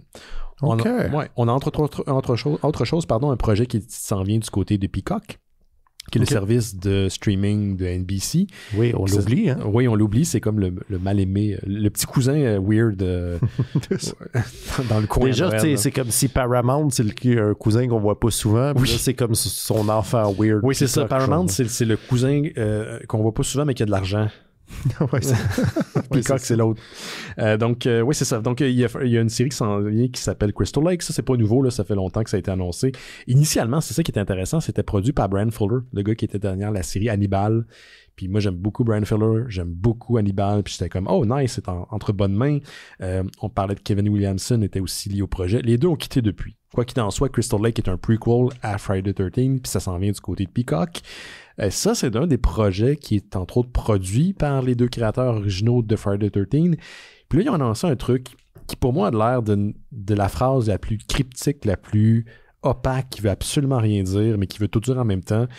Ils ont une entité qui s'appelle Horror Inc., un des deux créateurs, une entité qui s'appelle Horror Inc., et ils vont lancer, check bien ça, le titre, comment ils appelaient ça, les mots qu'ils ont employés, de nouvelles activations. Ça dit-tu quelque chose, ça? Des nouvelles activations pour Friday the 13th, pour la franchise. OK. Ils ont tourné des Switch. Qui comprend des films, des téléséries, des jeux, des expériences immersives et des offres de produits. OK? Ça sonne comme on veut développer des shit, mais on sait pas quoi. On sait pas quoi encore, mais on va le mettre de l'avant comme ça pour créer un genre de hype. D'ailleurs, pour créer leur hype, ils ont lancé jasonuniverse.com. Vous allez pouvoir aller là. Vous pouvez vous inscrire à leur mailing list, leur infolettre. Puis, durant l'année 2024, ils sont supposés faire des annonces concernant ce qui s'en vient pour Friday the 13th. D'ailleurs, c'est littéralement marqué là, Jason Universe from the original creators of Friday the 13th. Ils l'ont placardé dans le titre. Puis le titre, en fait, pas le titre, mais dans l'entête du site, vous avez Welcome to the new era from the original owners of Friday the 13th franchises. Donc, c'est clair, là, les deux sont derrière. Okay. Puis si vous vous demandez c'est qui, ben c'est Victor Miller, qui est le scénariste original du film de 80, et Sean S. Cunningham, qui est des producteurs et réalisateurs du film, qui a détenu les droits pendant un bon bout de temps. Tout ça pour dire, là, je vous ai mis beaucoup de détails. Qu'est-ce que ça veut dire? J'ai aucune fucking idée. J'ai assez hâte de voir les offres de service du Jason Universe. Vous avez un appel sur mesure de Jason Voorhees, je sais pas. Peut-être, je sais pas, des nouvelles activations. Et vas-tu venir genre nettoyer ma maison? Peut-être qu'on peut louer une cabine sur Crystal Lake. C'est peut-être un genre de partenariat avec Airbnb. Je sais pas. Les Hillbillies vont aller massacrer la devanture pour faire, montrer qu'il faut pas faire ça. Parce qu'il y a pas assez de maisons autour de Crystal Lake. C'est un parallèle avec la réalité. Non, bon, c'est ça. Donc, il y a ce projet-là. Je sais pas trop ce que ça veut dire, mais jasonuniverse.com existe. Allez vous inscrire si vous voulez avoir des nouvelles. Puis, ouais, c'est ça. T'es-tu un fan de Friday the 13th, toi? Sais-tu quoi? Je pense que j'ai juste vu le 2. Ouais. Pas mal sûr. T'es correct. Ouais, c'est bien. Je sais pas... Genre, les slashers, là, je sais, ça offense tout le monde quand je dis ça, là. Genre, les slashers, j'aime ça, mais j'aime tout ça égal. Ah ouais. Mettons, pour moi, je fais pas de différence entre Halloween puis n'importe quel Friday the 13th, mettons. Un fan d'horreur, je sais, comme quelqu'un de vraiment tout le monde primé, veut, comme... J'aime ça, John Carpenter, puis je comprends que, tu sais, il a créé de quoi avec celle-là, mais pour moi, j'ai le même fun correct devant ouais, toutes c'est ces affaires. Tu peux ne pas aimer. Comme moi, je veux dire, je comprends l'intérêt pour le hockey, mais je le partage pas. On peut pas tout mais tu sais, j'ai du fun, mais c'est ça, je m'en fais pas une spécialité, parce que c'est des films qu'on écoute souvent en série sur le Discord du Mystérieux durant la période d'Halloween, durant le mois d'Halloween maintenant. Et c'est fou à quel point les éléments qui ont rendu ce personnage-là iconique sont arrivés tard. Puis en série... Jason, c'est Jason, exact. Ouais. Le masque, c'était pas là avant un certain moment. Le fait qu'il était un genre de zombie créature qui se ressuscite, ça, c'est quelque chose qui est venu plus tard parce qu'il savait plus quoi faire pour le ramener. C'est assez débile, mais je l'aime malgré tous ses défauts. C'est intéressant quand même parce que des fois, les affaires sont figées après le premier. Là. C'est le premier, le lore, puis tu peux plus changer. Puis là, c'est intéressant que quand même ça se bâtisse comme ça. Ouais, c'est le fun. C'est le fun, puis qu'il y a certains éléments qui sont restés plus que d'autres. Le masque est resté, il y a des trucs iconiques qui sont restés. C'est vrai, ouais. C'est vrai que c'est vraiment très associé avec le masque, alors que c'est quoi, au 4? Je pense que c'est au 4, ouais. Je le sais pas par cœur. C'est pas des films que j'écoutais quand j'étais jeune, comme j'écoutais pas les Nightmare on Elm Street, j'avais trop peur. Ouais, mais moi aussi, j'avais peur d'avoir peur. C'est pour ça que toutes ces affaires-là, je les ai pas vues. Nightmare on Elm Street, je n'ai toujours pas vu un. J'ai vu mes premiers Chucky, ça fait 6 mois, là. Ah ouais? Comment t'aimais ça? Hein? Comment t'as aimé ça? J'ai vraiment aimé ça. C'est fucking bon. Mais tu sais, c'est ça, quand j'étais petit, je sais pas, on n'avait pas une culture de l'horreur dans ma famille, mettons. Là, on avait très peur d'avoir peur. Là. Genre, ma mère, elle m'aurait empêché longtemps de regarder Beetlejuice, mettons. Ah ouais? Parce qu'elle avait vu un extrait que, genre, la rampe, elle se transforme en serpent, puis t'es comme ça fait peur. Puis j'étais comme, maman, j'ai 15 ans. Qu'est-ce que tu fais dans ma chambre? Mais fait que tu sais, c'est pas des choses que j'ai vues jeune, pis là, c'est ça, je me rattrape, puis je suis comme, en fait, c'est vraiment comme limite des comédies, là. Trouves-tu que ça manquait à ta culture? Oui, mais un peu quand même, mais tu sais, c'est aussi parce que... Il y a beaucoup d'éléments d'humour là. J'ai beaucoup monté ça comme des affaires fucking épeurantes dans ma tête, puis là, après, je regarde ça, Chucky, puis je suis comme, je veux dire, c'est une prémisse de ta table, c'est joué comme tel, il y a une génération, il y a plus qu'une génération qui a été traumatisée par les pochettes au club vidéo. Oui, mais ça, je comprends. On a déjà parlé, mais moi, j'évitais la section. Puis si je passais devant, je cachais mes yeux pour pas voir c'était quoi les pochettes. Écoute, pendant des années, la pochette des Ghoulies, les monstres qui sortent de la bolle, me foutaient la chienne. Oui, mais ça fait peur que quand t'es assis sur une bolle, je comprends. Oui. Tu sais jamais que ça peut sortir. Comme ma grand-mère Anna, qui a eu un rat pendant qu'elle était sur la bolle. Ben, c'est ça. C'est des vraies terreurs. Oui. Puis, ben, c'est ça. Maintenant, je découvre ça, puis je suis comme, tu sais, niaiseux, en fait. Là. C'est des films de série B. Là. Je veux dire, comme... C'est juste du fun. T'es rendu où dans ton écoute de Chucky? Hey, écoute, je pense que j'ai regardé le premier, puis j'ai regardé Bride of Chucky. J'ai skippé des affaires. Ok, t'as jumpé à maudit. Ouais, on préparait notre costume d'Halloween. Ah oui, c'est vrai. On n'avait pas le temps de toutes les binger, mais... Ok. Parce que toi, t'étais déguisé en Chucky, puis qu'Alem était déguisé en Bride of Chucky. Ouais, c'est ça. Ah, c'est original, ça. Ouais. Oui. Ça, on déguisait quelqu'un pour l'Halloween.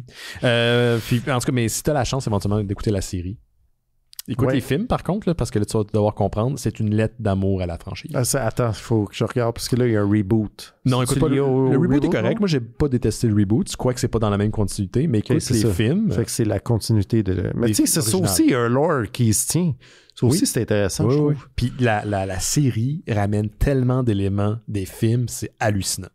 Je te le dis, c'est une véritable lettre d'amour à la franchise, puis aux fans de Chucky qui le suivent depuis les années 80. Ça me tente quand même. J'ai eu du fun. Oui, il est attachant, Chucky. Mais quand même. Mais c'est ça. C'est parce que Jake, il est mesquin, mais en même temps, il est attachant. Ouais, je comprends. Tu sais que si Jake était pour nous tuer, il ferait ce genre de blague-là. Oui, oui, c'est sûr. Oui. D'ailleurs, il fait un bout qu'on l'a vu. Hein. Ouais. On va se watcher.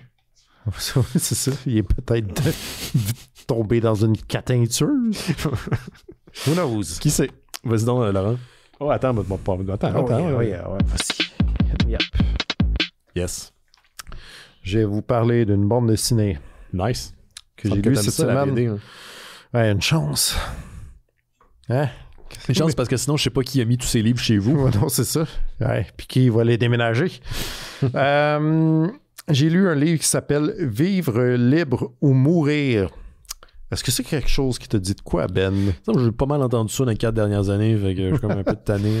Oui, tu as raison. Il s'agit bien d'un livre sur le groupe de punk français Bérurier Noir. Ah, ben c'est exactement ce que je pensais. Tu vois, tu lis ça à un de mes intérêts, hein, la musique. Hein, aussi, oui, c'est pour ça que je me suis dit, je vais m'adresser à un connoisseur. Mais je suis allé à un show la semaine passée. Ah oui, c'est vrai, ton fameux show à l'ESCO. Oui, j'étais allé à l'ESCO. C'était très bon. Malheureusement pour le groupe qui se sont donnés énormément, là, il y avait comme 10 personnes.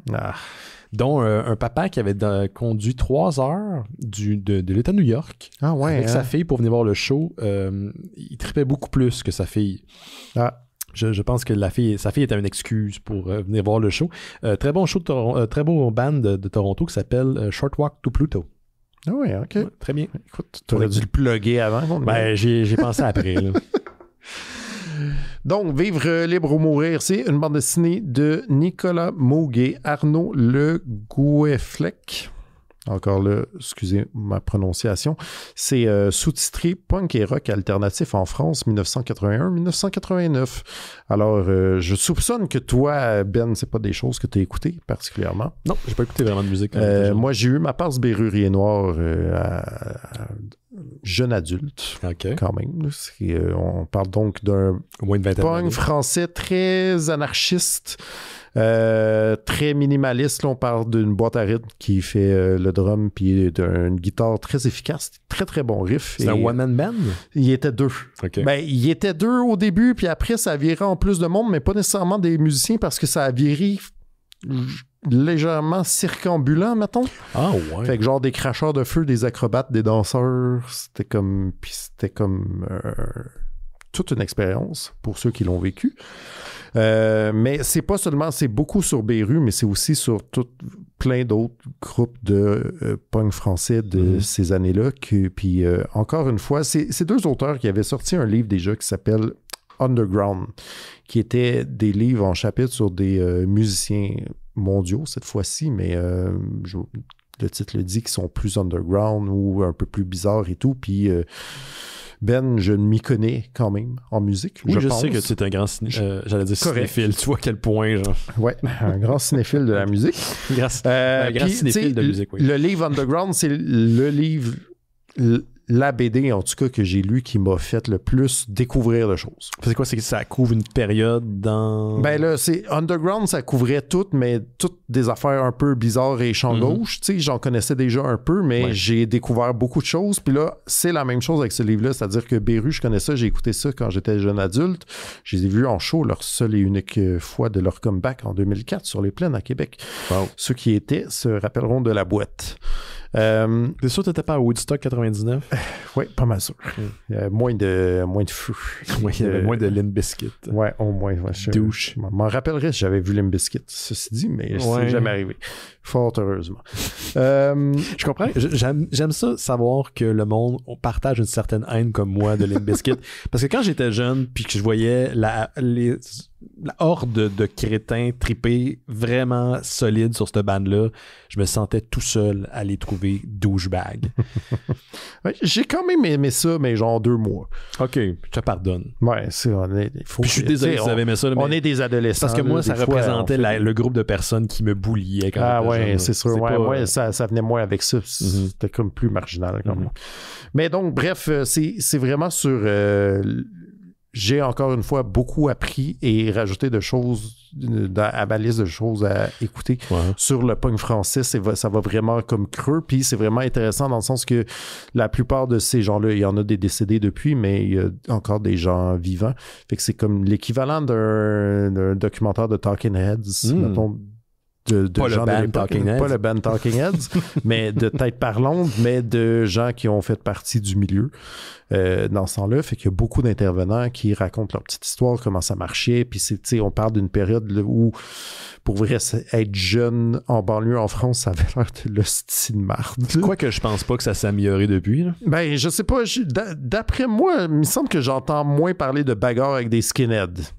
Ah, peut-être. Ça je ne veux pas dire que ça n'existe pas, mais il y a beaucoup d'histoires de bagarres avec des skinheads dans ces affaires-là. Fait que c'est vraiment ça, genre faire de la route, vivre dans des squats, des bagarres avec des skinheads, puis tu sais, comme l'espèce de milieu alternatif anarchiste qui traînait dans ce milieu-là. Pour vrai, c'est super intéressant. J'ai appris full de choses. J'ai vraiment trippé. Pour vrai, c'est des auteurs là, qui creusent bien leur sujet puis qui sont vraiment intéressants.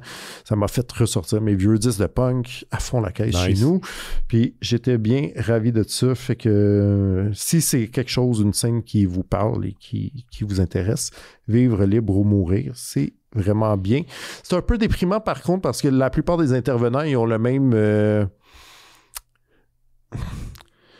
le même désespoir que genre, ah ouais, tu sais, nous, on se battait contre ça, le Front National, puis tout, puis maintenant, il faut Puis là, 30% aux élections. Ouais, donc, comme on a vraiment échoué à notre mission et à ce qu'on voulait propager comme message. Fait que c'est comme, le livre est pas super joyeux, mais il est super instructif, si c'est votre cam. Rappelle-donc le titre, s'il te plaît. Vivre libre ou mourir, telle la chanson de Bérurier Noir. Nice. Je vais rebondir sur ce que tu viens de dire. T'as-tu l'impression, en vieillissant, parce qu'on parle de vieillir depuis tantôt, fait que je vais attraper cette balle au bon. T'as-tu peur de devenir un cynique? Parce que moi, j'ai peur de devenir un cynique. Moi, je pense qu'il est déjà trop tard. Ouais. Je suis déjà trop cynique. Mais t'as-tu peur d'être... Je pense que tu peux être cynique, mais réaliste, puis être cynique, mais désabusé. Ou le cynisme devient juste une forme d'être. Je sais pas, je le vois encore comme un mécanisme de défense. Aussi, c'en est un. Parce que je veux dire, c'est vrai que quand t'es jeune, puis je pense que c'est pas juste nous, juste notre génération, mais je pense que quand t'es jeune, tu t'insurges contre des affaires qui marchent pas. Mm-hmm. Puis plus tu vieillis, plus tu te rends compte que les choses ne changent pas. Exact. Je pense que le cynisme devient une espèce de protection. La seule chose qui reste. À se gonner. Ouais. Parce que les pas en avant sont très, très rares, contrairement aux pas en arrière, j'ai l'impression. Ouais, j'ai l'impression aussi qu'on est dans une période où on le sent, là, on a l'impression de perdre des trucs qu'on aurait acquis. Là. Ouais. Puis, tu sais, moi, j'ai depuis longtemps là, une espèce de fantasme de... Écoute, vraiment un fantasme, là. C'est un fantasme de kaiju. OK. Ah, ça, j'en ai vu sur Internet. Mais c'est pas sexuel. Ah, OK. Ce que je voudrais, c'est un genre de Yvan Ponton géant. Tu vois, c'est qui, Yvan Ponton? Yvan Ponton, c'est qui? C'est un acteur québécois. Oui. Mais moi, c'est le Yvan Ponton qui est l'arbitre de la LNI. Oui, celui avec la face qui a l'air tout en crise. Ouais. Moi, je voudrais un Yvan Ponton géant qui vienne mettre des punitions au gouvernement quand on fait des pas par en arrière. Mm-hmm. Tu sais, que pour faire comme ceci, là, on est tout en train d'improviser. C'est ça, être vivant. Ouais. Mais là, on fait, c'est comme vous faites du surplace, vous faites reculer l'impro, vous faites du cabotinage, vous ne nous faites pas aller de l'avant, vous avez des punitions. Mm-hmm. Ça, c'est mon fantasme. Genre, que quelqu'un dise qu'on puisse pas, une fois qu'un acquis sociétal est pris, qu'on ne puisse pas reculer, tu sais. Qu'on ne puisse plus ôter un droit à l'avortement nulle part dans le monde, mettons. Hey man, moi je suis pas une femme, j'ai peur pour mes amis en ce moment. Puis ça n'a pas rapport après autant de temps qu'on puisse encore avoir peur. Il y a des mouvements au Canada, il y a des mouvements au Québec qui veulent... Je sais. C'est insane. Mais tu sais, c'est comme, t'as rendu compte comment on fait du surplace? Ah, c'est débile. Ben c'est ça. Ouais. Comme pas le choix d'être cynique. Ouais, je comprends. Moi, j'ai peur de devenir ce vieux con-là. Je pense que j'aimerais ça un cynisme assez intelligent, mettons. Mm-hmm. Mais un cynisme dépourvu de pouvoir, je pense pas que ça m'aide. J'ai l'impression que je fais juste entretenir le muscle de la déception. Je comprends, mais ça me fait moins peur que d'être le vieux con qui est comme, dans mon temps, c'était mieux, puis là, on peut plus rien dire. Non, ça a tout le temps été de la merde. Mais c'est ça. Ça a tout le temps été de la merde. C'est comme ce genre de cynisme-là, de genre d'être outré des avancées sociétales me fait plus peur que d'être cynique que ça ne va pas assez vite. Ouais. Moi, ce qui me fait peur, c'est que toutes ces affaires-là, ça n'est pas d'un vacuum. On peut dire, c'est les gouvernements, c'est les politiques, mais ces gens-là viennent d'un milieu. Ils viennent d'une certaine façon de penser. Donc puis ils transmettent ça, pas par les gènes, mais par l'éducation. Fait que souvent, ce genre de pensée-là engendre ce genre de pensée-là. Fait que on n'est pas sorti du bois. Non. Puis je ne reparlerai pas d'intelligence artificielle, je me choque. C'est ça. C'est là où je deviens... désinformation qui s'en vient, ça va être... C'est là où je deviens cynique, c'est qu'on est en train, avec tout ça, de propulser notre fin vraiment vite. Fait qu'on n'aura pas à avoir ça lentement dépérir à notre grand désarroi. Mon seul genre sourire, c'est peut-être que je vais peut-être voir la fin de l'histoire. Ah ouais. T'sais? Hey, j'aurais vécu ça. La fin de l'histoire. Super. Charlotte, je te connaissais pas aussi pessimiste. Je vais virer schizo. Ouais, c'est ça. Hey, je vais te parler d'un sujet que t'aimes bien, par contre. Les je parle à Charlotte, monstres. bien sûr. Non. De DC Comics. Ah oui, Ouais, DC super. Comics. Ouais, DC Charlotte Comics. adore DC Comics. Ah oui, arrête pas de triper ça. Elle parle tout le temps de DC Comics. Donc, Batman tatoué sur le cœur. oui, littéralement. Mais en version chibi. OK. Donc, le site spécialisé Bleeding Cool, spécialisé en nouvelles de comic book, j'en parle de temps en temps. On relatait une nouvelle, une rumeur, en fait, parce que c'est pas confirmé pour l'instant, quoique Bleeding Cool est bon pour dépareiller les fausses rumeurs de ce qui est habituellement du faux. Et il y a un changement qui s'en vient pour DC, qui sera révélé, si tout va bien, si la rumeur se confirme, ou à la prochaine édition du San Diego Comic-Con, qui aura lieu les 25, 26 et 27 et 28 juillet prochain. Donc ça, c'est le grand événement de comic book, d'entertainment geek qui se passe chaque année à San Diego. On parle d'un changement de logo, encore une fois, pour DC Comics. Non, Oui. ils viennent pas de faire ça. Ben, c'est la réaction que tout le monde a. Pour les gens qui sont pas au courant, DC Comics, qui est un des Big Two, une des deux grandes maisons d'édition qui fait dans le comic book de super-héros aux États-Unis, il y a Marvel, il y a DC, a eu le même logo pendant plusieurs années, de 1976 à 2005. C'était le fameux logo de Bullet, qu'on appelle le Bullet, celui qui ressemble à une espèce de balle, si vous voulez. C'est un écusson, voilà, qui avait été créé jadis par Milton Glaser. Il y a eu par la suite le Swoosh logo, qui était l'espèce de logo avec une espèce de petite étoile et qui avait été fait par Joss Beatman et la Brainchild Studios. Ça avait été gardé par DC Comics de 2005 à 2012. Par la suite, il y a eu le Peel logo de 2012 à 2016, celui qui avait des formes différentes et des aspects différents dépendamment de la série. Le Peel logo, c'est qu'il y avait comme le D et avec un espèce d'élément qui était retiré par-dessus, comme une couche, comme quand t'enlèves une espèce de quand t'enlèves un pellicule, sticker, un sticker, ouais, exactement. Puis par la suite, la Pentagram Design Agency avait fait en 2016 le logo qu'on a aujourd'hui, qui est un peu une espèce de retour à la forme originale du logo de DC Comics. Ce qui est intéressant, même si cette nouvelle-là est un petit peu déconcertante, quoique il y a des plus gros problèmes, c'est qu'habituellement, DC Comics fait ça pour refléter soit des changements au sein de l'organisation, de direction, et souvent des changements au niveau de la direction éditoriale également. Ouais. Pour vous donner un exemple, quand il y avait eu la version Peel, on était dans la période New 52, où on essayait d'aller dans une nouvelle direction, donc on voulait refléter ça avec le logo. Quand il y a eu la version, de Pentagram Design Agency, celui qu'on a en ce moment, on voulait refléter le fait que la DC Comics renouait avec son passé, parce que New 52 avait un petit peu effacé ce qui avait déjà été fait, puis ça avait mis un peu le monde un petit peu en tabarnak. Puis quelques années plus tard, on a renoué finalement avec ce qui faisait de DC Comics sa force et son grand catalogue et sa grande historicité. Genre. Donc on était revenu à un logo un peu plus similaire que celui qui avait été fait, qui existait par le passé. Donc, est-ce que ce logo est là pour refléter des grands changements chez DC? Est-ce que c'est parce qu'il y a un nouvel changement de garde depuis que Warner Bros. Discovery s'est emparé de la maison d'édition? Ça peut être bien des affaires. Tu sais, c'est drôle parce que moi, je trouve que ce qui s'est fait dans les dernières années chez DC, c'est beaucoup ça, là. C'est, hey, on a des nouveaux owners, on a des nouveaux propriétaires, puis on va changer la couche de peinture. Ce qui est une des choses que les propriétaires ne font pas rarement à Montréal. En tout cas. Ouais, c'est vrai. Des fois, tu payes, mais en tout cas. Puis, je suis tellement en tabarnak. Ouais, je m'en rends je compte. comprends. Je suis tellement en tabarnak aujourd'hui. Donc, ouais, est-ce qu'il y a un changement majeur chez du côté d'ici?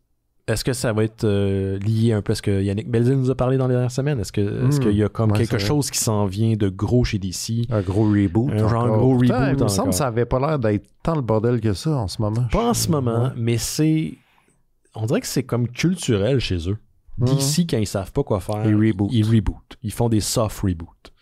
Puis je comprends l'attrait, mais en même temps, c'est à quel point tu peux réinventer Superman 10 000 fois avec un nouveau logo, puis avec une nouvelle... Je sais pas. C'est peut-être pour créer un buzz. Il y a peut-être quelque chose qui se sont rendu compte qu'à chaque fois, ça crée des nouvelles ventes, puis ils en ont besoin. C'est ça, chez Marvel aussi, ils font ça. C'est pour ça qu'il y a des numéros 1 à tous les 6 mois de toutes les séries ongoing. Même si ça continue. Spider-Man est un bon exemple. Puis toi, tu les Fantastic Four, c'est la même chose. Oui. On est rendu au Fantastic Four numéro 12. Oui, mais il y en a eu beaucoup. Ça fait 8 fois que ça reprend. C'est ça. Bon, c'est ça. Ça Dans fait le, partie de la game. dans le temps, il était fier d'avoir une longue run. Ben, dans le temps, ce qu'ils font, en fait, c'est qu'ils vont ramener le numbering original quand ils vont passer une balise. Ouais. J'en parlais tantôt, là. Mettons, t'arrives au numéro 500, numéro 200. Ah, là, tout d'un coup, ta série revient à 200. Ouais, c'est... Dans une belle fonte dorée. Numéro 13, 14, 500. Ah. Ouais. Fait que c'est ça ce que j'avais pour DC Comics. T'es-tu excité? Non. Pas vraiment. Mais tu sauras que j'ai lu, de par moi-même, De par toi-même. du DC Comics récemment, Ben non. que je me suis acheté moi-même avec mon argent de poche. Je vais porter ma peau à l'envers, Chris. Mais oui, je sais. Qu'est-ce que t'as lu? J'ai lu, écoute, c'est parce que ça vient quand même jouer dans mes sweet spots. C'était... Justice League versus Godzilla. King Kong. non, même pas. C'est genre Swamp Thing, Bronze Age Swamp Thing, genre vraiment les débuts, là. C'est comme un gros trade de genre 13 numéros écrit par Len Wein, puis dessiné par Bernie Wrightson. Donc fait à l'époque, là. Qui ont fait à l'époque, dans les années 70, là, vraiment la création du personnage, puis ses premières aventures, là. C'est comme le genre de shit de comique d'horreur, cool, de monstres, qui est quand même vraiment ma zone. Fait que j'ai eu du fun. C'est une nouvelle édition ou quelque chose qui Ah non, c'était un trade qui traînait dans ma pile à lire depuis un petit bout, mais je suis quand même satisfait d'avoir cette fameuse pile à lire. D'ailleurs, ça, c'est une question que j'aurais aussi pour les auditeurs, en plus de qu'est-ce que vous avez consommé au FBDM ou ce que vous avez acheté durant le FBDM ce week-end. Je veux savoir comment vous gérez votre pile à lire, parce que moi, c'est pas compliqué, elle se gère pas. Il y a probablement des affaires là-dedans que Laurent va faire comme t'as pas encore lu ça, s'il était pour écoute, moi, je peux pas juger une pile à lire qui se gère pas. Non. Oh non. Non. Déjà que t'aies juste une pile de choses à lire, t'es mieux que moi. Fait que, parce que ta blonde te juge selon tes piles à lire. Ben, je pense qu'elle a pas compris c'est lesquelles parties qui étaient quoi. Là. Pour elle, pour elle, j'ai beaucoup de livres. OK. T'sais. C'est une grande... Moi, je sais que cette partie de tablette-là m'intéresse plus que l'autre. Fait partie de la pile de choses à lire. C'est ça. Plus dans l'immédiat. Ouais, tu sais. Mais rien de plus le fun d'acheter un nouveau livre, même quand t'en as plein à lire. Ah ouais. C'est le fun. Mais, c'est un problème. Là. C'est un problème. C'est bon. On va pouvoir tout mettre ça dans nos 1,5 à 5 000 $. Oui, qu'on va habiter ensemble dedans. Ben, je pense qu'on n'aura pas le choix rendu là. C'est une théorie qui a été soulevée ce week-end de venir habiter chez toi, fait que tiens-toi prêt. Attends, qui a dit ça? Moi. Attends, t'as parlé de ça avec qui? Avec ma blonde. J'ai dit, pour aller vivre chez Ben, il est quand même grand son appart. Ben, écoute, ouais, il est grand, mais il est pas isolé. Fait que j'ai des problèmes avec le monde en bas qui sont pas particulièrement sophistiqués. Fait que il y a des souris. Ben là, c'est ça. Il y a des souris. Là, j'en vois pas. Mais toi, c'est rendu que t'en as aussi. Ouais, ben c'est ça. Fait que c'est un problème de Montréal. Écoute, j'ai une shed en arrière. Ah! Que je prévois mettre une chaufferette. Tu pourrais me la sous-louer. Je pourrais te sous-louer. Bon. Tu préfères des petits des bunk beds avec Alem. Mais tu sais, c'est con, hein? Mais je sais que dans le pire des scénarios, c'est une vraie possibilité. Ouais. Ça se peut, là. Ouais. Que, ça se peut. Quelqu'un... on a 3 pièces ici. Long, mais ça se peut. Ça se peut très bien. Comme je sais que si je suis vraiment dans la marde, je pourrais aller chez ma soeur. Ouais. T'sais, ça me tente pas, là. Parce que c'est un suicide social. Là, et ça arrive sud. Mais, tu sais, à un moment donné... Désolé aux gens de la Rive-Sud qui nous écoutent. Oui, non, mais ces gens-là ont des autos. Moi, je sais pas conduire. Des amis. Non, mais les gens de la Rive-Sud ont des vies sociales. Là. Il y a le 10-30 pis tout. Oui, c'est vrai, oui. Mais je veux dire, mais moi, j'ai pas d'auto. Il y a le 10-30. Ah oui. Oui, il y a le 10-30. Cette fameuse vie pas le choix. Mais moi, j'ai pas d'auto. Fait que c'est impossible. On a des auditeurs de la Rive-Sud, de Longueuil, Saint-Hubert. Je sais pas si on a à Brossard, par contre. Mais, ouais, c'est ça. On est revenu encore. Est-ce qu'il y a une bonne BD sur l'obsession de la location résidentielle? Est-ce que ça existe? Il y avait un livre qui n'existe plus parce que la maison d'édition a fermé, mais c'est un livre de québécois, d'une autrice qui s'appelle Ariane Denomé. Ça dit quelque chose. C'était publié à la mauvaise tête, puis c'était quoi le titre? C'était genre de la propriété, quelque chose du genre, je sais plus exactement, mais qui était vraiment une espèce de fable sur justement la propriété, cette obsession qu'on... Mais c'est déjà un livre qui a vieilli parce que la situation a beaucoup changé dans les dernières années, mais cette obsession qu'on a et la génération avant nous de la propriété à tout prix, puis que c'est pas vrai que ça te rend nécessairement plus heureux, mettons. Ah, puis il y a Étienne Comey qui dit U-Town. C'est vrai, mais Oui, U-Town, on en a déjà parlé. ouais, c'est vraiment sur ça aussi. Mais c'est aussi sur la gentrification, ce qui est un problème adjacent quand même. Ouais. Mais bref, oui, il y en a. Non, mais là, j'en en parle. Là, Mais il n'y en a pas qu'il y a des solutions tant que ça, ceci dit. Non. Mais moi, pour vrai, c'est vraiment ouvert. Là. Si à un moment donné, vous voulez acheter de quoi à une couple de personnes, je pense qu'on n'aura plus le choix. Là. Ouais. Là, quand je parle d'acheter quelque chose, c'est une île. Ouais. Parce qu'on ça aussi, on n'aura plus le choix. Ouais, on pourra faire le Fire Festival. Ouais, un beau feu de bouteille un beau feu de dumpster, ça va être super intéressant. Pas un feu de hamster? Oh, non, mais ton hamster, tu l'as, toi? Oui. Comment il va d'ailleurs? Il va bien. Il se fait pas attaquer par les souris? Non. Bon. Parce que, fais attention, hein, ils vont essayer de le mettre de leur bord. Ah ouais. Peut-être. C'est ça. Ils parlent le même langage. Ah. On poursuit avec toi? Oui. Je sais pas. J'ai plus beaucoup de nouvelles, vraiment. En fait, à moins que tu veux qu'on parle de Nathalie Choquette. Là, j'ai vu ça passer, sa conversation qu'on a à plusieurs, puis j'ai pas cliqué parce que le thumbnail m'écœurait. Ah ouais, hein? J'ai vu les spaghettis d'en face, puis j'ai fait non, ça me tente pas de cliquer là-dessus, puis je sais pas de quoi il s'agit. Puis ça a l'air de nouvelles people qui m'intéressent pas. Ouais, écoute, c'est vraiment, j'ai pogné ça, j'ai vu ça passer à le sac de chips, of all places, mais c'était vraiment un genre de...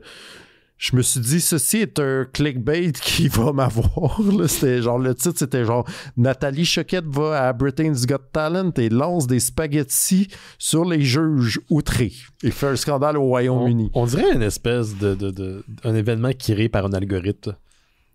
Ouais, mais il y a une vidéo, puis ceci est vrai. Puis là, c'est Nathalie Choquette, qui est donc une chanteuse d'opéra québécoise. Oui, mais aussi humoriste, right? Tu viens de me l'apprendre. Ben, il me semble que j'ai comme des souvenirs flous que... Puis j'ai un peu checké là, sur Wikipédia, genre, ses nominations à la 10, c'est moitié des albums classiques de l'année et moitié spectacle d'humour de l'année, genre. Tu me l'apprends. Puis je pense que c'est comme ça parce que les chanteurs classiques, je ne les connais pas. Ce n'est pas un milieu que je connais bien. Puis là, je me suis dit, pourquoi elle, je la connais. Pourquoi? Je pense parce qu'elle faisait des trucs chant gauche qui sortaient de chanteuses d'opéra, mettons. La seule personne que je connais qui fait de l'humour puis de la chanson, c'est Andy Saint-Louis. Je connaissais pas. Je savais pas qu'il y avait d'autres personnes qui avaient déjà fait ça. Ben, ouais, tu connais Adam Sandler, mais... Oui, c'est ça, oui. Mais, ouais, c'est ça. Mais, c'est ça, je pense qu'elle faisait ça. Puis là, tu vois, notre amie Marie-Claude nous a dit tantôt qu'elle la connaissait parce qu'elle faisait des sketchs dans Télépirate, ça a l'air. Aussi. Fait que, tu sais, nous, on la connaît de ça. Qu'est-ce qu'elle fait à Britain's Got Talent? Je sais pas. C'est une très bonne question. Mais on la voit, elle va chanter une chanson. Elle invite les juges sur scène. Parce que son setup, c'est que c'est une table où il y a un repas qui est servi. Puis là, ils vont s'installer à la table, mais ils ont vraiment l'air perplexes de genre, on fait ça? Pourquoi on fait ça? Genre, ils ont pas l'air au courant. Ils ont pas l'air à l'aise. Puis là, elle, genre, c'est un moment, là, fucking Andy Kaufman-esque, là. Nice. Où, genre, elle commence à se gargarise avec sa gorgée de vin en chantant, c'est fucking weird. Puis après, elle mange des grosses bouchées de spaghettes, mais tu sais, des bouchées qui débordent. Puis elle commence à les pitcher sur les juges. Ils sont comme, ben voyons donc, qu'est-ce que c'est ça, tabarnak? Aux grandes dames de genre, tout le public est comme, qu'est-ce qui se passe? Le monde réagit comment? Ben, genre... Quoi qu'il y a beaucoup de montage dans ce show-là, là, fait qu'on sait jamais. Il y a beaucoup de montage, ça a l'air, genre, j'analyse ça comme... quelqu'un qui est vraiment en piste, mais qui sait qu'il est filmé, fait qu'il garde son contrôle, genre. Ça a l'air de ça, mettons. Puis que là, je suis comme, qu'est-ce que... Ils ont pas l'air d'être prêts à ça, en tout cas, ou genre, mais... En tout cas, t'as un...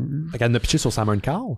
Ouais, il est beurré de spaghettes c'est ça le sauce tomate, là, ouais. Puis il est comme stoïque de genre, je peux pas croire que ceci vient de m'arriver. Est-ce que j'en ai vu des affaires weird dans ma carrière? Ça a-tu passé?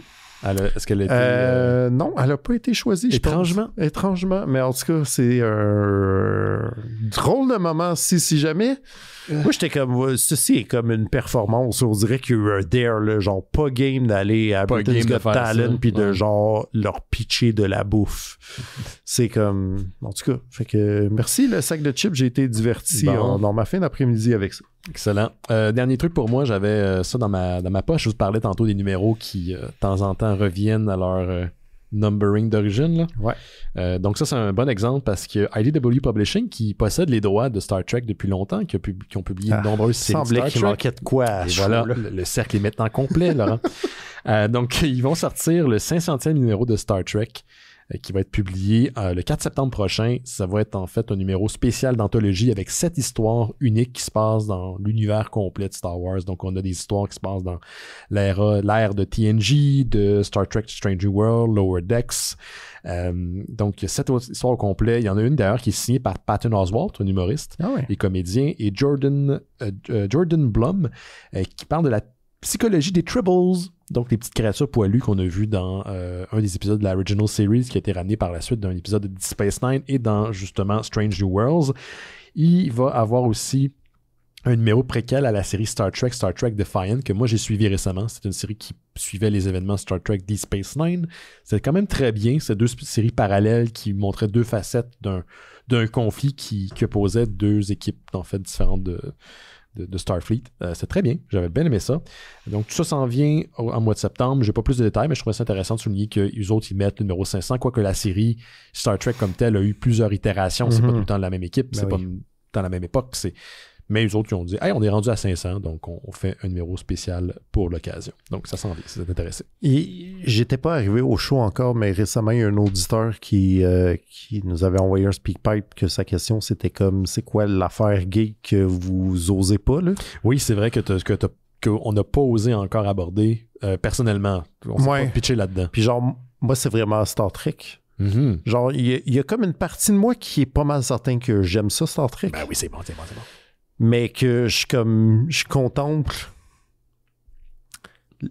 toute cette marée d'épisodes de télévision à regarder et voir plus si jamais. Puis je suis comme, je peux pas, man, j'ai pas le temps. Oui, tu peux, mettons, là. J'ai pas le temps, c'est du feel good. Non, attends, il y a genre 72 saisons. Écoute, c'est du feel good. Fait que tu peux te taper un épisode avant d'aller te coucher. Good. Oui, man, t'as le temps. Puis, tu sais, ça va faire en sorte que ton hamster va arrêter de tourner. Là, je parle pas de ton vrai hamster, je parle de celui qui est dans ta tête, OK? Marcel. Oui, Marcel. Je parle pas de Marcel. Marcel, il peut faire ce qu'il veut. Il fait ce qu'il veut, Marcel. Mais avant d'aller se coucher, un bon épisode de TNG, quand t'as le dread existentiel dans le tapis, comme moi, ça arrive le soir, tu peux te taper un TNG. Puis ça fait du bien. Puis en plus, Calem, elle a écouté quoi, des Original Series? Elle me l'a compté l'autre fois. Oui, je pense que oui. Mais c'est ça, mais il faudrait que je rattrape déjà. Ça veut dire que j'ai non, quoi... vous l'écoutez ensemble? Oui, mais il faudrait, parce qu'elle va pas revoir les épisodes. Moi, il faudrait quand même que j'écoute. Non, elle fait pas ça. Elle fait pas ça? Non. Fait que faudrait que je me tape toutes des Original Series. Ouais. Mais quand? Moi, je commencerai avec TNG.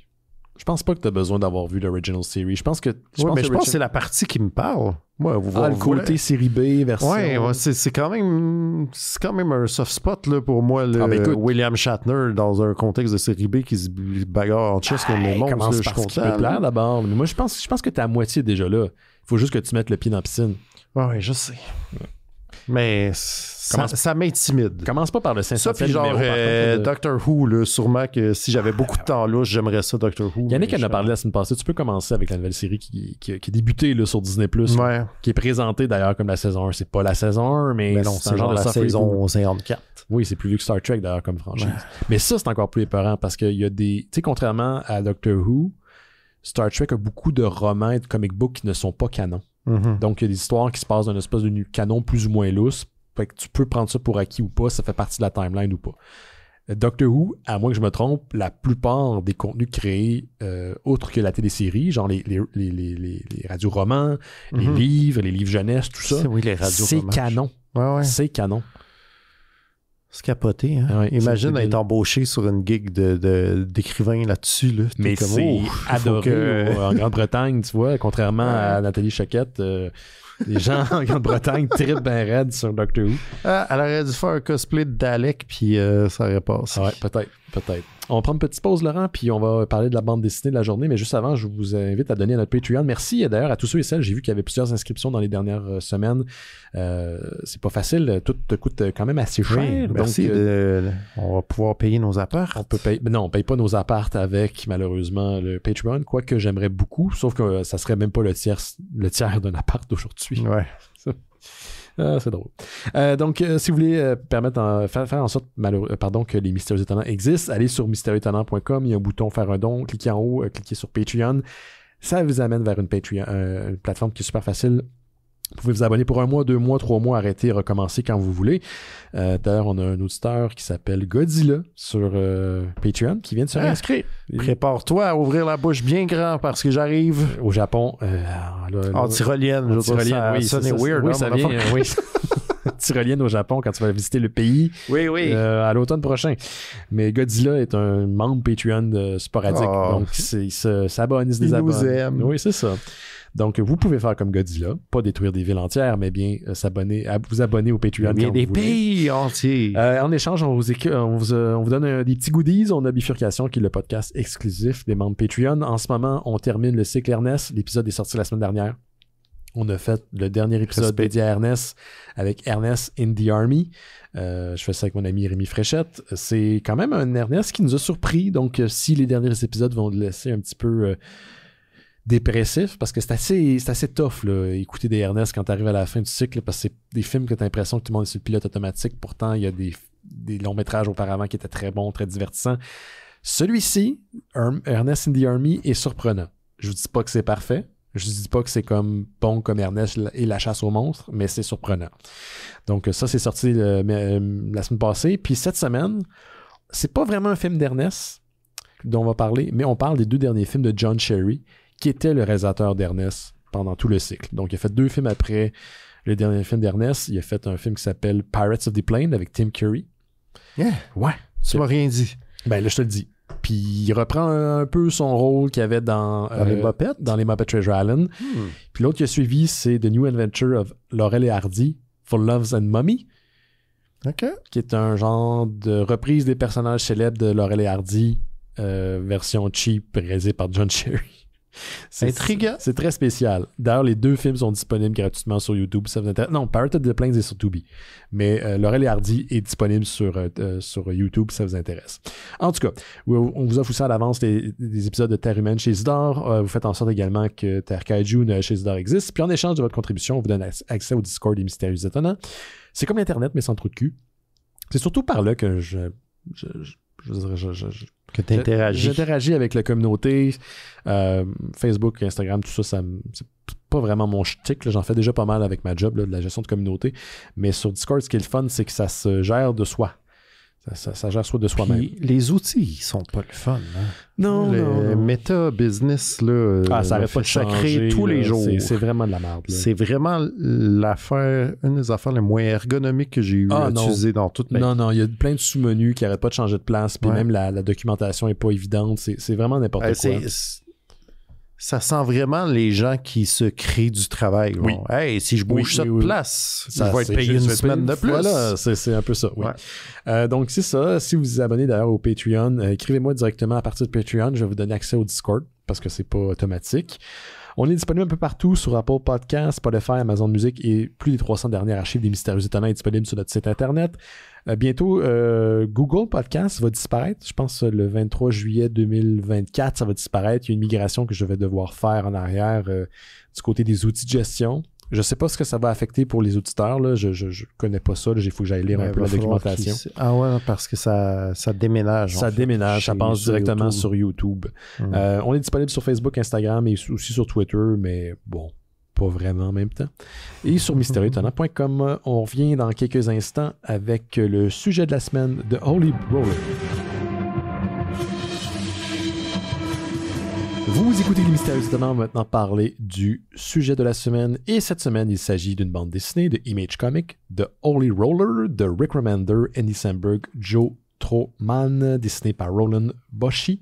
On va parler des 5 premiers numéros d'une série de 9. Le prochain numéro, le numéro 6, sort demain, ou après-demain plutôt, le 22 mai 2024. Donc, dans quelques mois, on va avoir la série complète. Oui, c'est bien Andy Samberg, qui est l'ancien membre de la distribution de SNL, qu'on a vu dans Brooklyn Nine-Nine, qui a fait plein de films, et Rick Remender, qui est aussi un auteur de bande dessinée, qui a fait dans Le Super-Héros, dont on a souvent parlé aussi à l'émission. C'est le gars de la Deadly Class également, si je me souviens bien. Donc, voilà.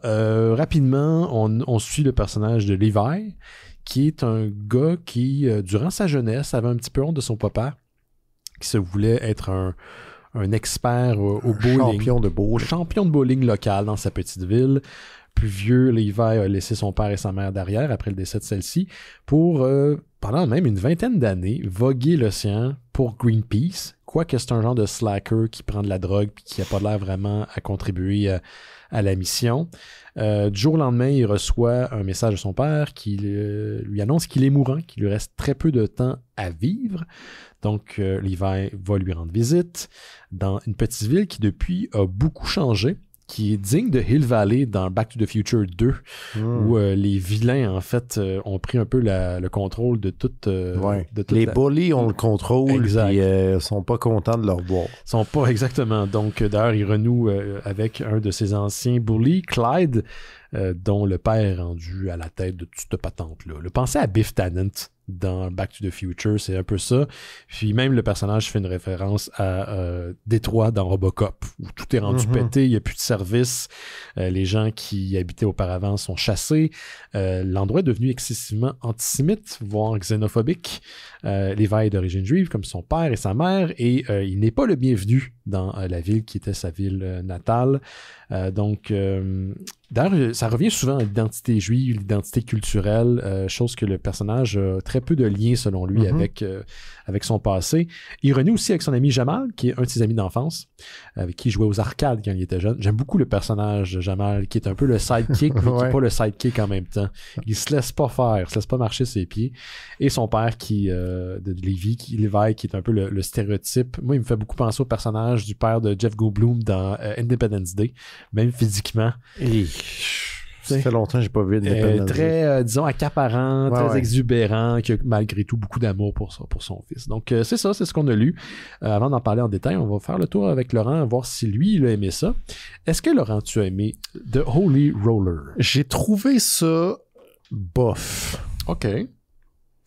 Je pense que, pas que j'avais des hautes attentes, là. Je veux dire, j'aime beaucoup Andy Samberg, c'est quelqu'un qui me fait vraiment rire. J'aime beaucoup Lonely Island. Qui date de presque 20 ans maintenant. Oui, probablement. J'aime beaucoup Popstar, j'ai beaucoup aimé Brooklyn Nine-Nine, c'est toutes des choses que j'aime, mais on le sait, des vedettes qui sont soudainement sur le cover d'un comic, je veux dire, c'est pas synonyme de qualité. Pas forcément. Ceci dit, Rick Remender, c'est un gars capable. Oui. D'habitude, ce que j'ai vu de lui, j'ai trouvé ça qualitatif. Solide. Mais j'ai pas l'impression qu'on a autre chose qu'un bon pitch. Pour une série télé? Ou un film? Même pour la BD. Oh mon Dieu, OK. Je trouve que tout cela est trop déjà vu, si ce n'est que l'arme de ce nouveau vigilante-là sera une boule de bowling. Ou des items, des armes inspirées du rendu là, why not? Moi, je suis très pauvre. Tu me dis ça, le gars, c'est comme Kick-Ass, mais une boule de bowling. Mais, j'en parlais encore aujourd'hui.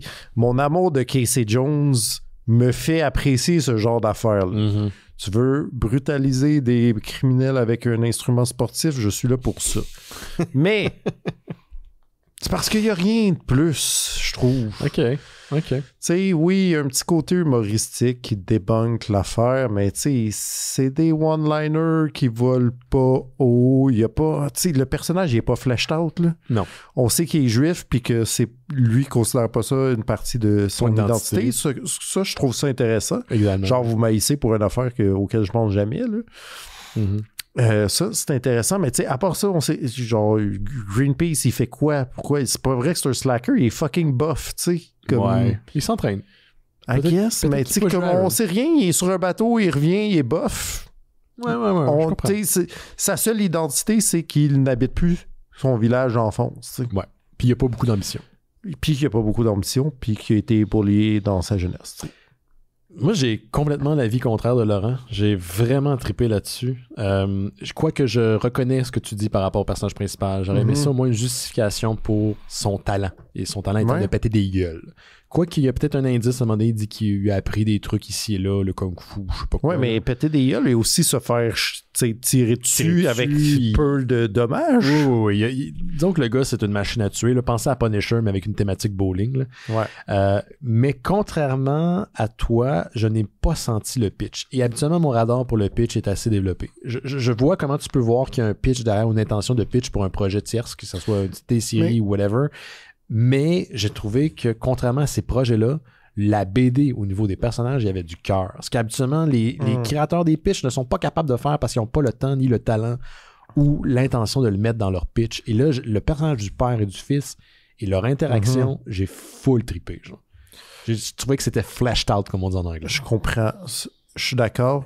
Ce que je veux dire par pitch, c'est que je sens pas, contrairement à l'entièreté de Mark Millar, mettons, j'ai pas l'impression que c'est un projet qui en amène un autre, plus que j'ai l'impression que les gars, ils ont pris une bière puis quelqu'un a dit what if Vigilance avec mais bowling, puis qu'ils se sont dit oui, faisons ça, mais que ils n'ont pas développé.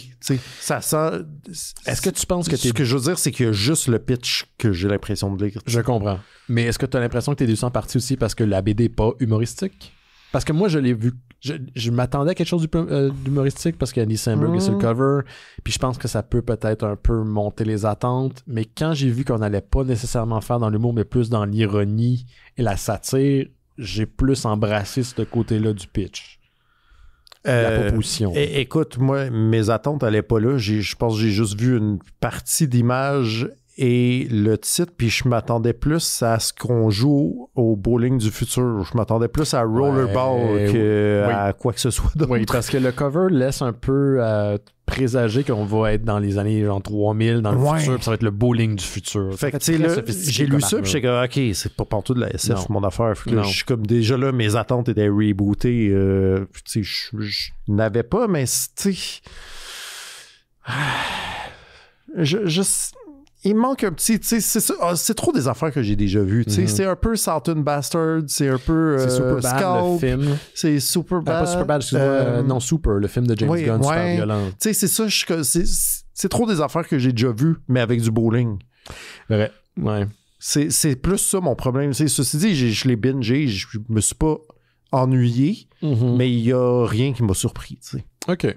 Puis tu sais, peut-être, c'est ça, puis... Peut-être les affaires vont trop vite aussi. J'ai l'impression que c'est un peu rushé. Je suis comme, comme il arrive là, il se fait tabasser. Là, soudainement, il y a des boules de bowling avec des pics. Man, parle-moi de ça à la place. Comment t'as fait ça? What the fuck? Il en parle rapidement. C'est Jamal qui les a créés pour lui. Il les a créés, mais là, il a dit qu'il allait les acheter en quelque part. Ces gens-là, ils font pas 1+1. Il y a un nouveau... genre, il est tout le temps nouvelle avec ses boules de bowling. C'est le bout que j'ai pas trop compris. C'est que tout le monde connaît son identité. La police sait c'est qui. Ils savent c'est qui est derrière le masque du vigilant. Même si ses adversaires le savent. Oui, mais là, il n'y a plus de maison, fait qu'il le trouve pas. Mais en même temps, il cherche pas fort. Mais non, mais ça fait un plus égale 2 parce que Jamal étant son seul et unique ami dans la ville, il y a même la sœur du méchant principal, qui d'ailleurs, il massacre, là, on s'entend, là, le Holy Roller. Le découvre, le trouve, tu sais. Puis ça, c'est là où j'ai senti un peu plus la cassette, c'est que je m'attendais, puis on spoil à l'émission dans la partie, là, je m'attendais à la tricherie à la fin. Pour ce numéro-là, je savais que c'était le 5e et dernier dont on allait parler aujourd'hui. Je m'attendais à ce que ça finisse avec un cliffhanger, puis c'est elle qui est l'espèce de taupe. Oui, c'est ça qui est arrivé. C'est ça qui est arrivé. Ouais. Ben, c'est ça. À moins que le numéro 6 nous surprenne, mais tu sais, puis je trouve, tu sais, ce méchant-là, très unanimement fucking evil aussi. On l'a déjà vu. Oui, mais là, ça c'est hallucinant. Mais ça, c'est voulu. C'est le méchant du board dans l'OCP, dans Gros Book-Up. Ouais, je comprends. Je comprends, mais tu sais, si ça me prend... C'est comme si ça, rendu là, ça me prendrait une coche d'originalité en plus parce que je comprends... Qu'est-ce que t'aurais voulu voir, mettons? Ben, je sais pas ce que j'aurais voulu voir, mais j'aurais voulu avoir de quoi qui me surprenne. OK. Puis j'en ai pas eu. Moi, j'ai trouvé la BD sanglante. C'est vrai que c'était surprenamment violent. Très, très violent. Il y a le premier kill par accident quand Levi se fait tirer à moitié dans la jambe, puis donc il trébuche, puis donc il tombe avec la main, les mains pleines de balles, d'une boule de bowling dans la face d'un gars qui se fait écraser littéralement. Là. C'est assez. J'ai fait, oh, OK, on s'en va là. On est ailleurs. On est là. Puis il y a une couple de moments où, tu sais, ça n'a pas l'air à faire du bien à manger une balle de bowling dans la gueule. Ben, j'ai aucun doute que ça fait pas du bien. Puis on parle pas des petites boules. Puis quoi que les petites boules vont faire mal quand même. On parle des grosses boules. Oui, il joue aux grosses boules. Il joue aux grosses boules. Mais par contre, ça aussi, j'ai des questions. Toutes mes questions sont techniques. Dans le sens que. Ce qui n'est jamais bon signe quand tu commences à te poser des questions là-dessus sur une BD. Je veux dire, une boule, là, ça roule. Là. Ouais. Moi, mettons, je vais jouer au bowling. Là. Ouais. Je fais un abo ou pas, là, ou je fais un dalo. Là.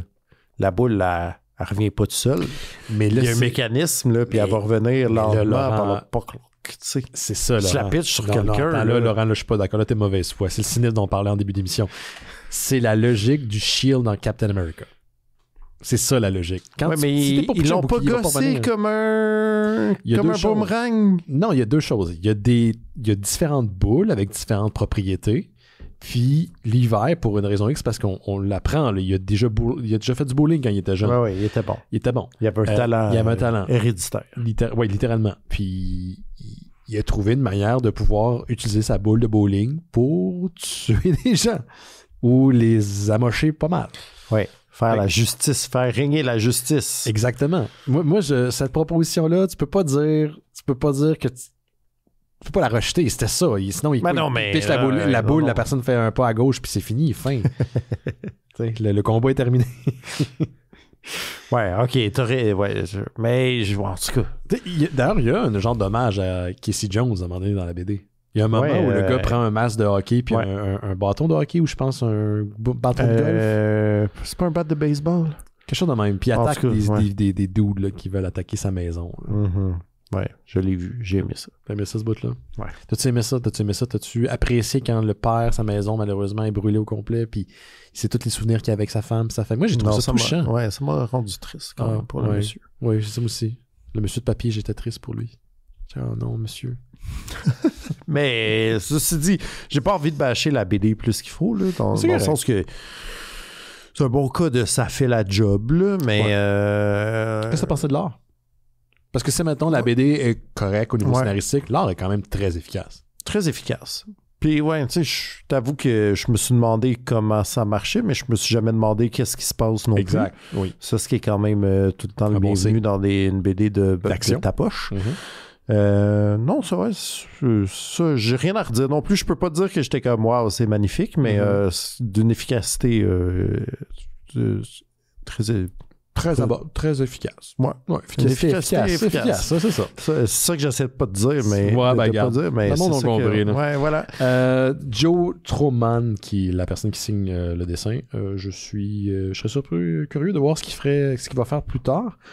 Moi, je suis la BD. Il reste que quelques numéros, 6, 7, 8, 9. Il y en reste 4. C'est un drôle de... C'est un drôle de numbering. Ouais, hein? En même temps, tu prends connaissance quand, après 3 numéros, là, il finit par devenir un vigilante. Ils l'ont établi. Ils ont pris le temps de l'établir. Fait que ça, j'ai apprécié. Oui, puis même le premier numéro, il est plus long. Là. C'est comme un numéro double. C'est un plus gros numéro. Fait que, donc, c'est un numbering. On va s'entendre. Le fait qu'Andy Samberg est lié à la série, ça a dû aider à proposer une série 9, là. C'est pas tout le monde qui a le droit à ce traitement-là. Mais je pense que je vais suivre la série, puis je vais t'en reparler rendu à la fin. Peut-être que la finale, le punch final, ou qu'importe la façon que ça va se dénouer. Oui, je suis ouvert. Excellent. La série s'appelle Holy Roller. Il y a juste 5 numéros et un 6e qui va sortir ce mercredi. Puis le 9, 8, 7, 8, 9 dans les prochains mois. Puis éventuellement un trade qui s'en vient. Laurent, toi, BDM ce week-end? Ah oui. Toi, tu vas être chez Planet BD, devant, derrière, dans les environs. Si vous allez voir Laurent, allez lui offrir peut-être une bouteille d'eau, quelque chose. Tape dans le dos. Ouais. Un lâche pas, man. Un lâche pas, man. Y a-t-il des gens qui viennent des fois de voir encore? Oui. Ok, bon, ben, tu vois. Quand même souvent. Jake Dion va être présent au FBDM, il va être dans les parages, moi je vais être dans les parages. Charlotte va être au FBDM. Oui, Charlotte va être là, elle était pas là cette semaine, là, puis on faisait des blagues, mais elle pouvait pas être là, mais elle va être au FBDM, donc la gang de Skatepark va être là, Doom j'imagine va être là également. Donc allez jeter un coup d'œil à tous les kiosques, à tous les auditeurs, c'est sûr que nous on parle beaucoup de Nouvelle Adresse et de Front Froid parce que c'est nos amis, mais il y a aussi les gens de Pawpaw, il y a aussi les gens de plein de maisons d'édition là, qui vont être représentés durant le week-end. Il y a beaucoup de monde. C'est des gens qui travaillent, ils font ça pour la passion, ils font certainement pas ça pour payer le loyer, parce que, oui, le loyer, hein, C'est pas en vendre des BD qu'on peut se le payer, Chris. Donc, il y a beaucoup d'amour, puis c'est une scène qui se développe depuis de nombreuses années. Le FBDM est un aboutissement de tous ces efforts collectifs et individuels qui se font depuis longtemps. Le festival aussi met beaucoup d'efforts. C'est un travail à l'année longue. C'est un mandat de faire découvrir la BD d'ici. Et donc, si vous avez le temps d'aller dépenser de l'argent ou à tout le moins aller visiter le site durant le week-end, faites-le. Moi, je vais être là. Sinon, je vous donne encore rendez-vous le samedi 25. Je vais être au Boudoir, le Café-Bar Boudoir, 850 Avenue Mont-Royal S à partir de 14h. Puis, ben, si vous êtes du festival, pour me voyez, n'hésitez pas à venir me faire un petit coucou, un petit salut, un petit fist bump, puis c'est fort apprécié. Nous autres, on est derrière des micros, puis on sait pas toujours ce qui se passe, on est écoutés, fait c'est un peu une manière de nous dire hey, bonne job, puis continuez. Donc merci à vous, faites attention à vous autres, puis on se voit la semaine prochaine. Merci. Bye bye. Ciao.